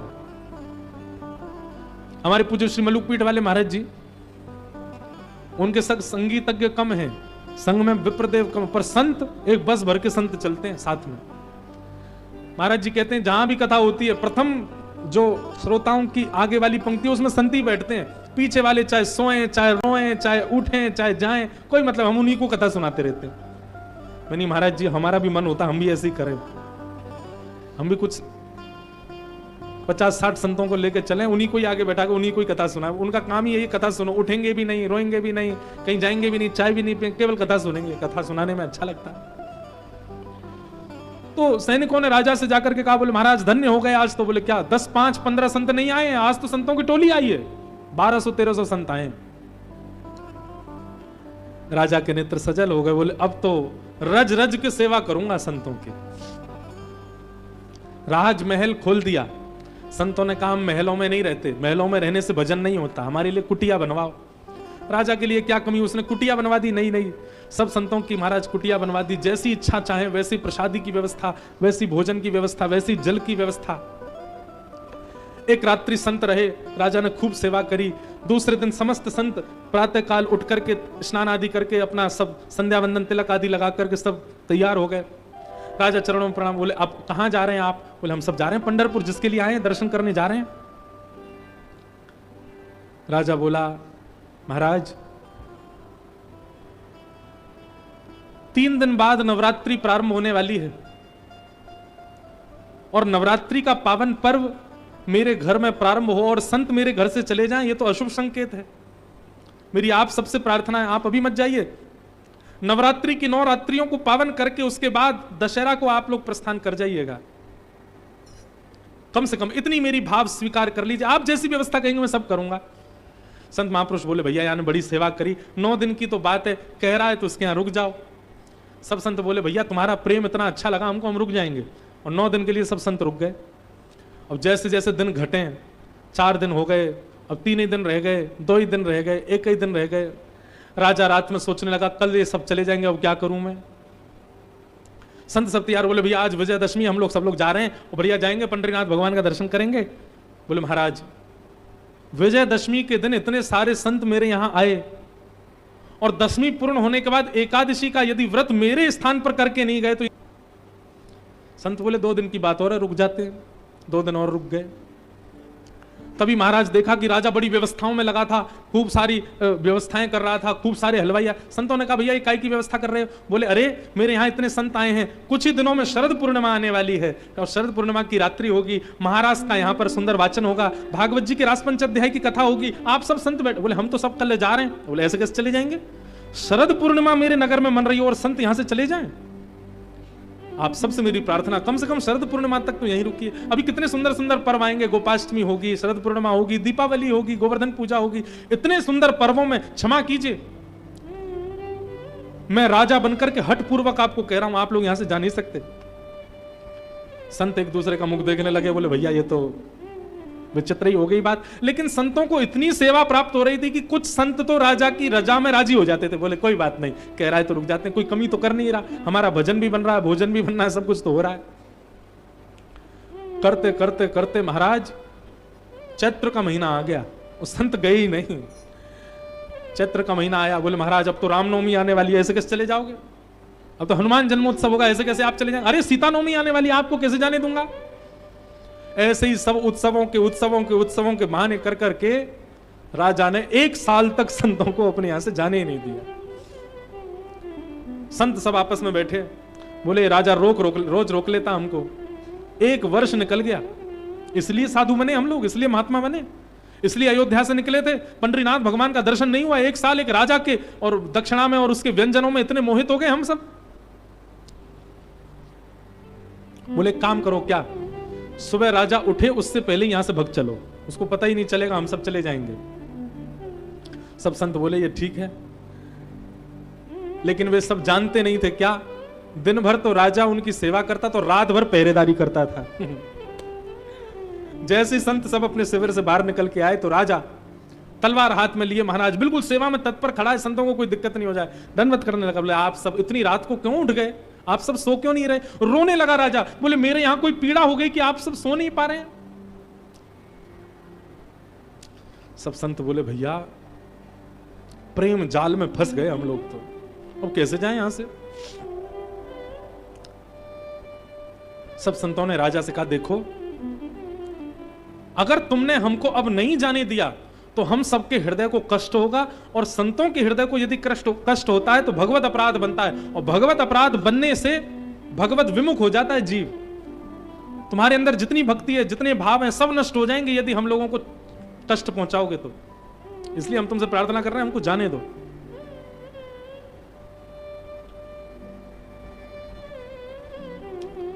संत जैसे ही जाने लगे, अब देखो इसके आगे की कथा जो ना थोड़ी अटपटी है, इसलिए आप सब लोग उसके प्रति कोई अविश्वास या फिर उस कथा के प्रति कुछ ऐसी भावना मत रखना कि ये ऐसा नहीं करना चाहिए। पर जिन लोगों के लिए संत श्रेष्ठ हैं वो कुछ भी कर सकते हैं।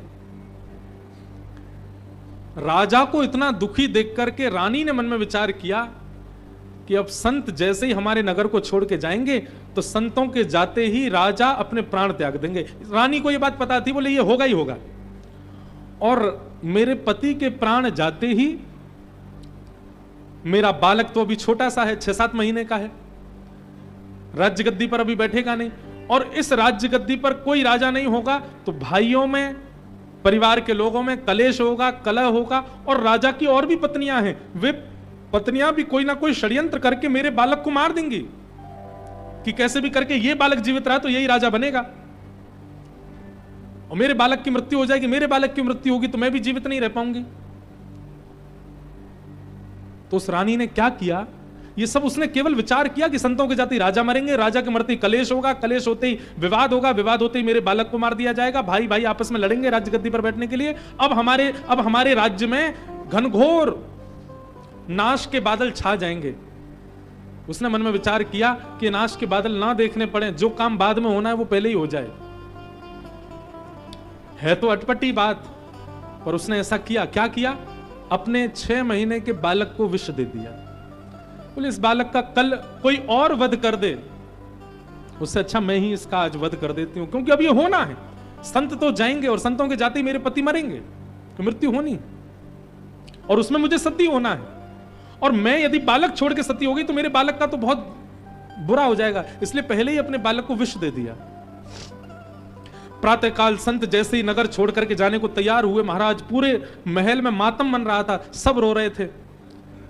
संतों ने सेवकों से पूछा क्या बात है, ये महल में इतना रुदन क्यों हो रहा है? तब एक सेवक ने सत्य बताया, बोले आप सब जाएंगे, आप सबके जाते ही राजा प्राण त्यागेंगे, राजा के साथ रानी सती होगी, उनका 6 महीने का बालक रह जाएगा, पूरा नगर उसके प्रति विवाद करेगा, कोई उसको मार भी सकता है। इस विचार को करके रानी ने उसको कल रात्रि विष दे दिया। संत बोले बाप रे, हमारे जाने की वजह से ये सब हो रहा है यहां पे। संत सब उस राजा के सामने गए, अपने बालक को गोद में लेकर के रो रहा था, लेकिन तब भी कह रहा था मुझे अपने पुत्र की मृत्यु का इतना शोक नहीं है, पर आप सब आज चले जाएंगे तो मैं जीवित कैसे रहूंगा। सब संतों ने जाकर के राजा से कहा, राजन तुम्हारा प्रेम देख करके, तुम्हारी निष्ठा देख करके, तुम्हारा सेवा देख करके तो हम आनंदित हो ही गए, पर तुम्हारा ये अटूट विश्वास जो संत चरणों के प्रति है, ये देख करके हमें ऐसा लगता है यदि आज हम तुम्हारा राज्य छोड़ के कहीं तीर्थ में गए तो भगवान हमको क्षमा नहीं करेंगे।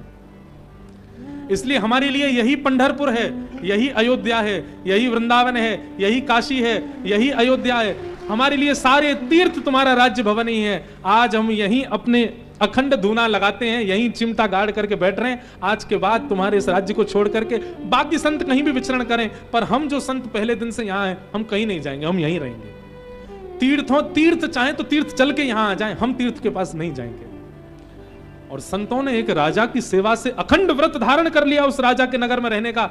जैसे ही सबने अपने चिमटा गाड़ लिए और वहीं धूनी रमा करके बैठ गए, उसी धूनी की राख ले जाकर के रानी की गोद में मृतक बालक के माथे से जैसे ही लगाई, सब संतों ने अपने कमंडल से जल लिया और कहा, हे ठाकुर जी, हमने अपने जीवन में जितना भी नाम जप किया है, इस नाम जप से हमारा राजा, हमारा सेवक, इसका बालक जीवित हो जाए। और जैसे ही उस बालक के ऊपर जल छोड़ा, वो बालक जीवित हो गया।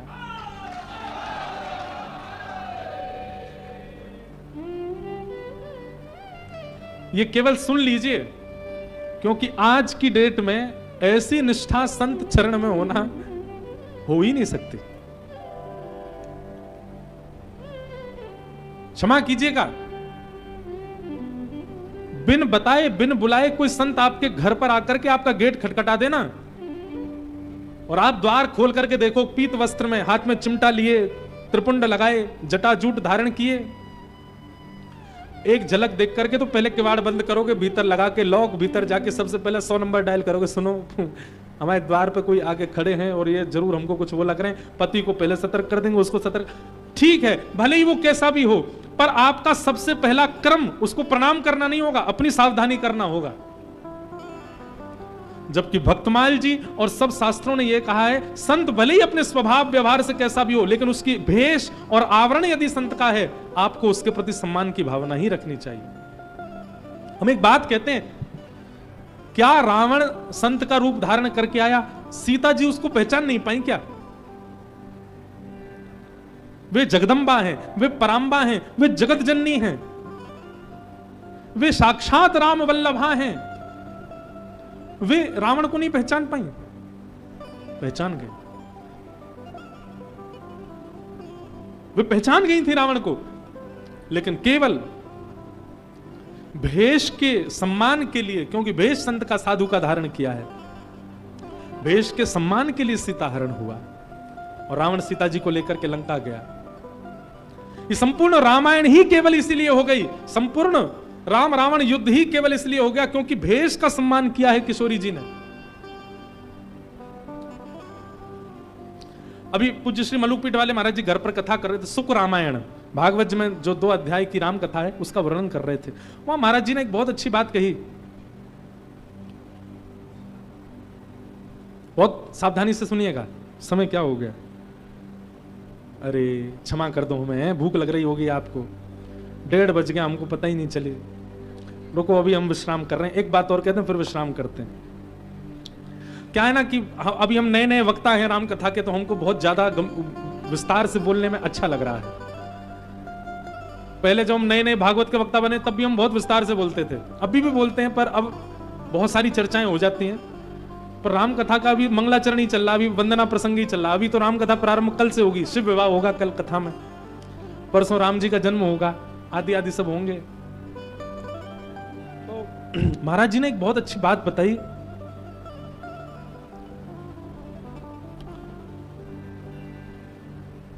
प्रभु श्री राम को सुग्रीव ने बता दिया था कि मैंने देखा था कि रावण विमान में लेकर के माता जी को लेकर गया और उनके ये आयुध हमको मिले हैं।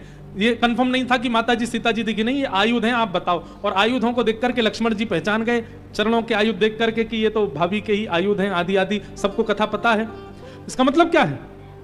राम जी को यह पता लग चुका था कि सीता जी रावण के पास लंका में है। राम जी को उसी समय निकल जाना चाहिए था लंका की ओर। क्यों बैठे किष्किंधा में? क्यों बैठे हैं? सुग्रीव से पूछ रहे हैं बताओ क्या करना चाहिए, कैसे सीता जी की खोज करी जाए, कैसे पता किया जाए कहां मिलेंगे क्या नहीं होगा। और ठीक है, मान लीजिए कि उन्होंने वानर सेना को भेजा दिशाएं परिवर्तित करके दक्षिण की ओर, जब सुग्रीव जामवंत जी आदि गए और वहां से हनुमान जी लंका गए, ये सब क्रियाएं इतनी आवश्यक नहीं थी। राम जी स्वयं जाते वानरों के साथ में, स्वयं क्यों बैठे हैं किष्किंधा में? यहां पर कहीं ना कहीं यह बात प्रकट हो जाता है कि क्या प्रिया जी को प्राप्त करने के लिए राम जी व्याकुलता का केवल अभिनय कर रहे हैं? कहां तो वन में रुदन कर रहे थे, हे सीते तुम कहां हो, हे मृगनयनी तुम कहां हो। और जब पता चल गया कि रावण हरण करके लेके गया है, तो किष्किंधा में आराम से बैठे हैं। एक बार भी उठ करके बानरों की एक टोली के साथ ही राम जी चले जाते तो भी यह बात प्रकट हो जाती कि हाँ, राम जी बड़े बड़े व्याकुल थे सीता जी के लिए, कि रुके नहीं किष्किंधा में, चल दिए, आराम से बैठे हैं। बानरों को भेज दिया, जाओ ढूंढ करके आओ, कहां मिलेंगी फिर हम चलेंगे। इतनी प्रतीक्षा, प्रेम में इतनी प्रतीक्षा का समय नहीं दिया जाता। प्रेम जिस जगह होता है वहां तो तत्पर होकर स्वयं जाया जाता है। जैसे प्रेम का प्रसंग जब होता है हमारे परिवार में भी, तो हम क्या कहते हैं, बाकी के काम तुम सब करो, ये काम तो मैं खुद करूंगा, मैं खुद देखूंगा। प्रेम जहां होता है वहां स्वयं प्रस्तुत हुआ जाता है। हमारे यहां महाराज जी आ रहे हैं एयरपोर्ट लेने, बाकी सबका एयरपोर्ट मैं जाऊंगा महाराज जी को लेने, कोई काम बिगड़े तो बिगड़े। अब ये बात अलग भाव से है कि हम प्रेम प्रकट करते हैं उनकी ओर। प्रेम जहां होता है वहां तो स्वयं प्रस्तुत हुआ जाता है, दूसरों को थोड़ी भेजा जाता है। और यहां राम जी कह रहे हैं कि हनुमान जी आदि सब बानर तुम लोग जाओ, जाकर के जिस दिशा में सीता जी की खोज मिले फिर बताना, फिर जाएंगे। ये प्रेम का स्वरूप नहीं है। राम जी ने ऐसा क्यों किया? महाराज जी ने बहुत सुंदर वर्णन किया। बोले इस बात का उत्तर मिलता है जब हनुमान जी लौट करके आए। हनुमान जी जब अशोक वाटिका गए और अशोक वाटिका जाकर के सीता जी की सुध ले ली, और जैसे ही वापस आने लगे तो सीता जी हनुमान जी से कहती हैं, हनुमान आप जाकर के श्री लक्ष्मण जी के चरणों में मेरा प्रणाम निवेदित करना, लक्ष्मण भैया को मेरा प्रणाम करना, राम जी को भी करना पर लक्ष्मण सहित प्रणाम करना। वो तो भाभी हैं, भाभी देवर के प्रति प्रणाम की भावना कैसे रख सकती है? परंतु कहीं ना कहीं ये बात अब यहां इस प्रकार उद्घटित होती है कि सीता जी ने लक्ष्मण जी की आज्ञा नहीं मानी। और लक्ष्मण जी कौन हैं? लक्ष्मण जी आचार्य हैं, लक्ष्मण जी गुरु हैं। और गुरु आज्ञा, आचार्य आज्ञा ना मानने का ही प्रतिफल हुआ कि रावण ने उनका हरण किया और हरण करके उनको लेके गए। गुरु आज्ञा ना मानना एक प्रकार का गुरु अपराध होता है, और वह गुरु अपराध अभी भी सीता जी के ऊपर लगा हुआ है। क्यों? क्योंकि लक्ष्मण जी की आज्ञा उन्होंने नहीं मानी थी। लेकिन जैसे ही हनुमान जी से किशोरी जी ने कहा कि आप जाकर के लक्ष्मण जी को मेरा प्रणाम निवेदित करना, हनुमान जी जैसे ही लौट करके आए और जैसे ही किष्किंधा पहुंचे, आते ही हनुमान जी ने सबसे पहले लक्ष्मण को जैसे ही प्रणाम किया, लक्ष्मण जी को प्रणाम करते देख राम जी समझ गए कि यह प्रणाम हनुमान नहीं सीता जी कर रही हैं। अपने द्वारा किए गए गुरु अपराध का बोध सीता जी को हो गया है। उसी समय ठाकुर जी ने अपने धनुष बाण उठा लिए, और जैसे ही सीता जी गुरु अपराध से, उनको कोई अपराध नहीं, ये सब लीला हमको समझाने के लिए है। गुरु अपराध से जैसे ही सीता जी विमुख हुई हैं, गुरु अपराध जैसे ही उनका प्रणाम करते ही समाप्त हुआ, ठाकुर जी तुरंत निकल पड़े लंका की ओर। अब लेने के लिए जाएंगे। क्यों? क्योंकि अब गुरु अपराध नष्ट हो चुका है, अब वैष्णव अपराध समाप्त हो चुका है, अब संत अपराध से सीता जी पूर्ण रूपेण विमुक्त हो चुकी है। नहीं तो इतने दिनों तक भ्रमण करते रहना, कभी सुग्रीव से मीटिंग करो, कभी बाली वध कर दो, कभी ये करो, कभी वो करो, ये सब क्यों कर रहे हैं? क्योंकि एक बार सीता जी लक्ष्मण जी के प्रति जो उनका अपराध बन गया है, उनकी आज्ञा ना मानना, इस अपराध से पहले वो विमुक्त हों। और जब गुरु अपराध से पूर्णतः विमुक्त हुई हैं सीता जी, तुरंत राम जी निकल पड़े और इसी रामेश्वरम में आकर के लिंग थाप विधिवत करी पूजा, शिव समान मोहि प्रिय नहीं दूजा, और निकल पड़े सेतु बंद बनाकर। फिर तो महाराज रुके ही नहीं राम जी, सीधे चलते चले गए। कहां समुद्र पर रोष कर दिया, धनुष बाण चढ़ा दिया। अब इतने उत्सुक हो गए कि अब तो सीता जी को लेके ही आना है। क्यों? क्योंकि अपराध विमुक्त हो गई सीता जी। जब तक अपराध लगा हुआ था तब तक राम जी शांति से बैठे थे किष्किंधा में। अभी कितनी सूक्ष्म बात है। देव पुरुषों पर, देव नारियों पर कोई अपराध लगता नहीं है। ये सब हमको सिखाने के लिए है। भैया इससे एक बात सिद्ध होती है, मैं 28 वर्ष की आयु में हूं, कोई यहाँ 40 वर्ष का बैठा, कोई 50 वर्ष का बैठा, कोई 60 वर्ष का बैठा है, अब तक भजन करते हुए राम जी हमारी ओर नहीं आए हैं। इसका मतलब क्या है? कोई ना कोई वैष्णव अपराध तो हमसे बना हुआ है। राम ये कई लोगों को ये प्रसंग बहुत बहुत बोरिंग लग जाता है कई बार, कि इतनी वंदना कर रहे हैं, कभी संतों को प्रणाम कर, कभी सज्जनों को प्रणाम कर, कभी दुर्जन, क्योंकि ये प्रणाम ही वैष्णव अपराध से निकाल सकता है। इसलिए इतनी वंदना प्रसंग में समय लगा रहे हैं गोस्वामी जी, ताकि वंदना कर करके सबको प्रणाम करके अगर कोई किंचित अपराध भी मेरे चित्त में होगा वो अपराध नष्ट हो जाएगा, और अपराध नष्ट होते ही श्री राम राघव जी का मुझे दर्शन हो जाएगा। इसलिए इतना वंदना प्रसंग विस्तृत कर रहे हैं गोस्वामी जी, किसी को नहीं छोड़ा इन्होंने। वंदौ संत असज्जन चरणा, दुख प्रद अभय बीच कछु वर्णा, विछुरत एक प्राण हर ले, मिलत एक दुख दारुण दे। सज्जनों को दुर्जनों को वंदन किया, किसी में दोष को न देखना, यह स्थिति हो चुकी है किनकी? गोस्वामी जी की। जड़ चेतन गुण दोष में विश्व कीन करतार, संत हंस गुण गहन पय, पय परिहरि वरि विकार वारि विकार, संत हंस गुण गहन पय, परिहरि वारि विकार। इस प्रकार किसी में दोष गुण ना देखते हुए सबको प्रणाम कर रहे हैं। जड़ चेतन जग जीव जत, सकल राममय जान, वंदऊ सबके पद कमल सदा जोर जुगपान। देव दनुज नर नाग खग, प्रेत पितर गंधर्व, वंदऊ किन्नर रजनीचर, कृपा करहूं अब सर्व। भाग छोट अभिलाष बढ़, करऊं एक विश्वास, पेहि सुख सुने सुजन सब खल करहि उपहास। हम जल्दी जल्दी थोड़े थोड़े भाव कह रहे हैं ताकि कल सीधे हम कथा से प्रारंभ करें। अपनी रचना के भाव को भी वंदन किया, दैन्य भाव को वंदन किया, प्रभु श्री राम के यश को गाने वाले सभी कवियों को वंदन किया, जिन्होंने भी रामचरित्र आज तक गाया, सबको प्रणाम किया। जय प्रकृत जय प्राकृत कवि परम सयाने, भाषा जिन हरि चरित बखाने, भय जे अहि जेहि हो अहि आगे, प्रणवो सब ही कपट सब त्यागे। जिन्होंने पहले भी रामचरित्र लिखा है और जो आगे भी लिखने वाले हैं, मैं सबको प्रणाम करता हूं। बंदौ मुनि पद कंज, रामायण जेहि निर्मयो, सखर सुकोमल मंज, दोष रहित दूषण सहित। वाल्मीकि जी को वंदन किया, चारों वेदों को वंदन किया, और फिर महादेव को उमा सहित वंदन किया। गुरु पितु मात महेश भवानी, गुरु पितु मात महेश, सब लोग गाओ। गुरु पितु मात महेश भवानी, गुरु पितु प्रणवौ दीन बंधु दिन दानी, प्रणवौ दीन बंधु दिन दानी। कौन है महादेव? सेवक स्वामी सखा सिय पी के,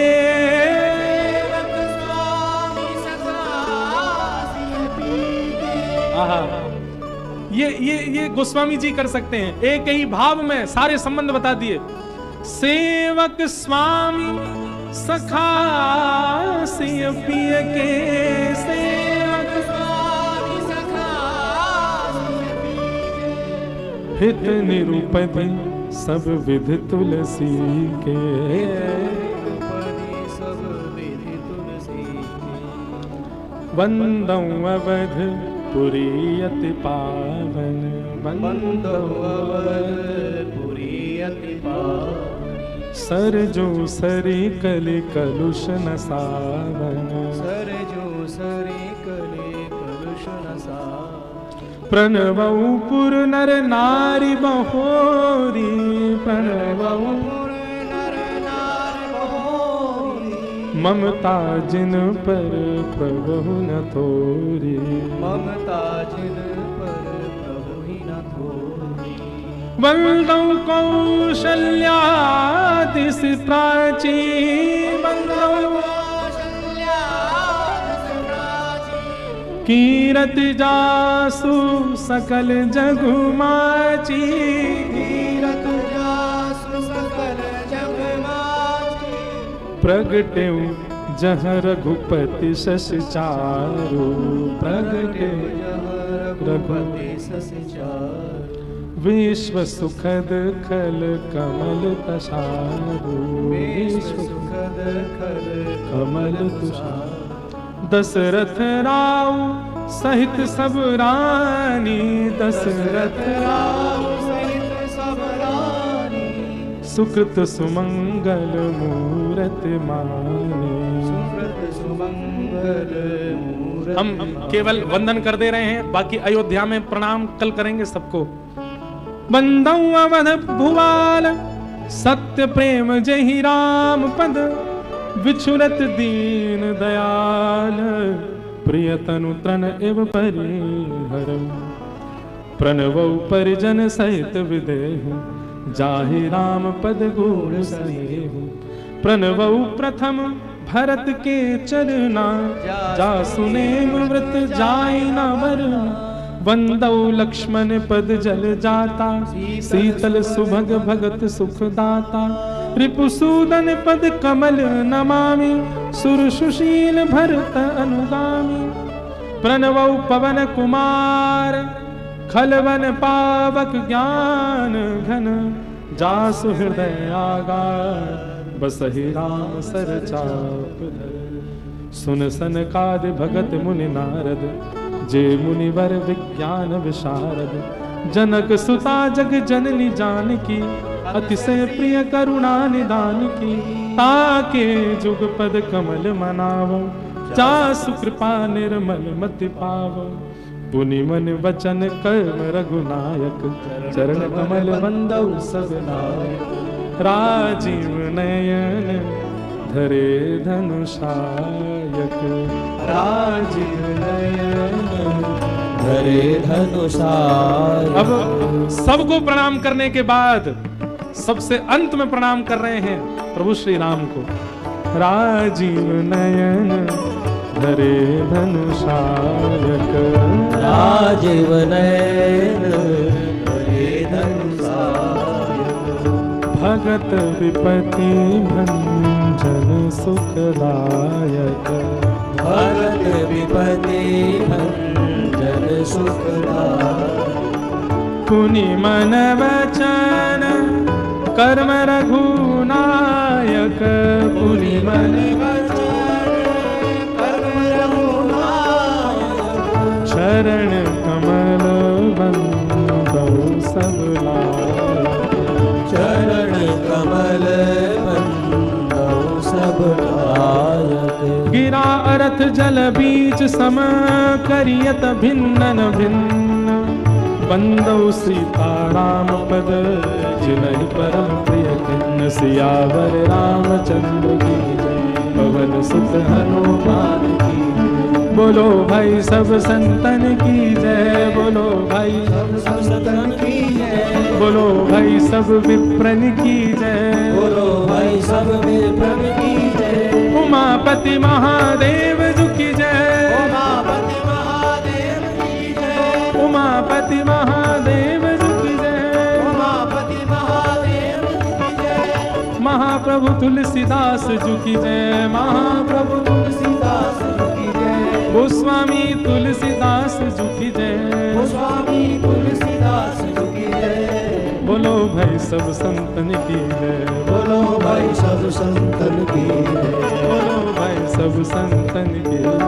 बोलो भाई सब संतन की जय। सीताराम हनुमान, सीताराम हनुमान, सीताराम हनुमान, सीताराम हनुमान, सीताराम हनुमान, सीताराम हनुमान, सीताराम हनुमान, सीताराम हनुमान, सीताराम हनुमान, सीताराम हनुमान, सीताराम हनुमान, सीताराम हनुमान, सीताराम हनुमान, सीताराम हनुमान, सीताराम हनुमान। हमारे राजस्थान में श्री सालासर बालाजी हैं, नाम सबने सुना है। सालासर बालाजी को जिन्होंने प्रकट किया, श्री मोहनदास जी महाराज, उन्होंने बालाजी से प्रार्थना की कि मैं युगल नाम तो गाना चाहता हूं, पर युगल नाम के संग आपको भी गाना चाहता हूं। तब स्वयं श्री हनुमान जी ने इस कीर्तन को बना करके प्रदान किया मोहनदास महाराज जी को। ये हनुमान जी के द्वारा बनाया गया कीर्तन है। भाव से गाओ। सीताराम हनुमान, सीताराम हनुमान, सीताराम हनुमान, सीताराम हनुमान, सीताराम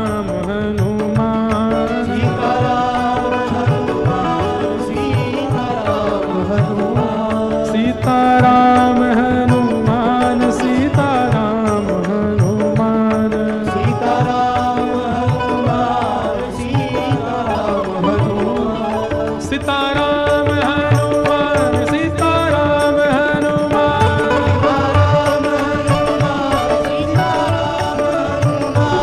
सीताराम हनुमान, सीताराम हनुमान, सीताराम हनुमान, सीताराम हनुमान, सीताराम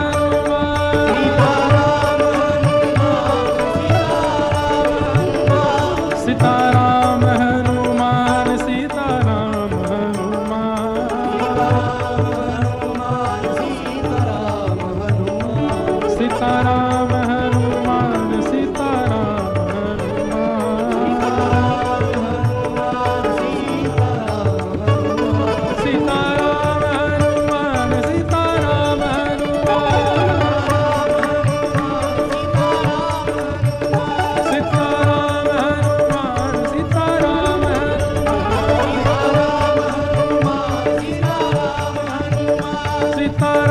हनुमान, सीताराम हनुमान,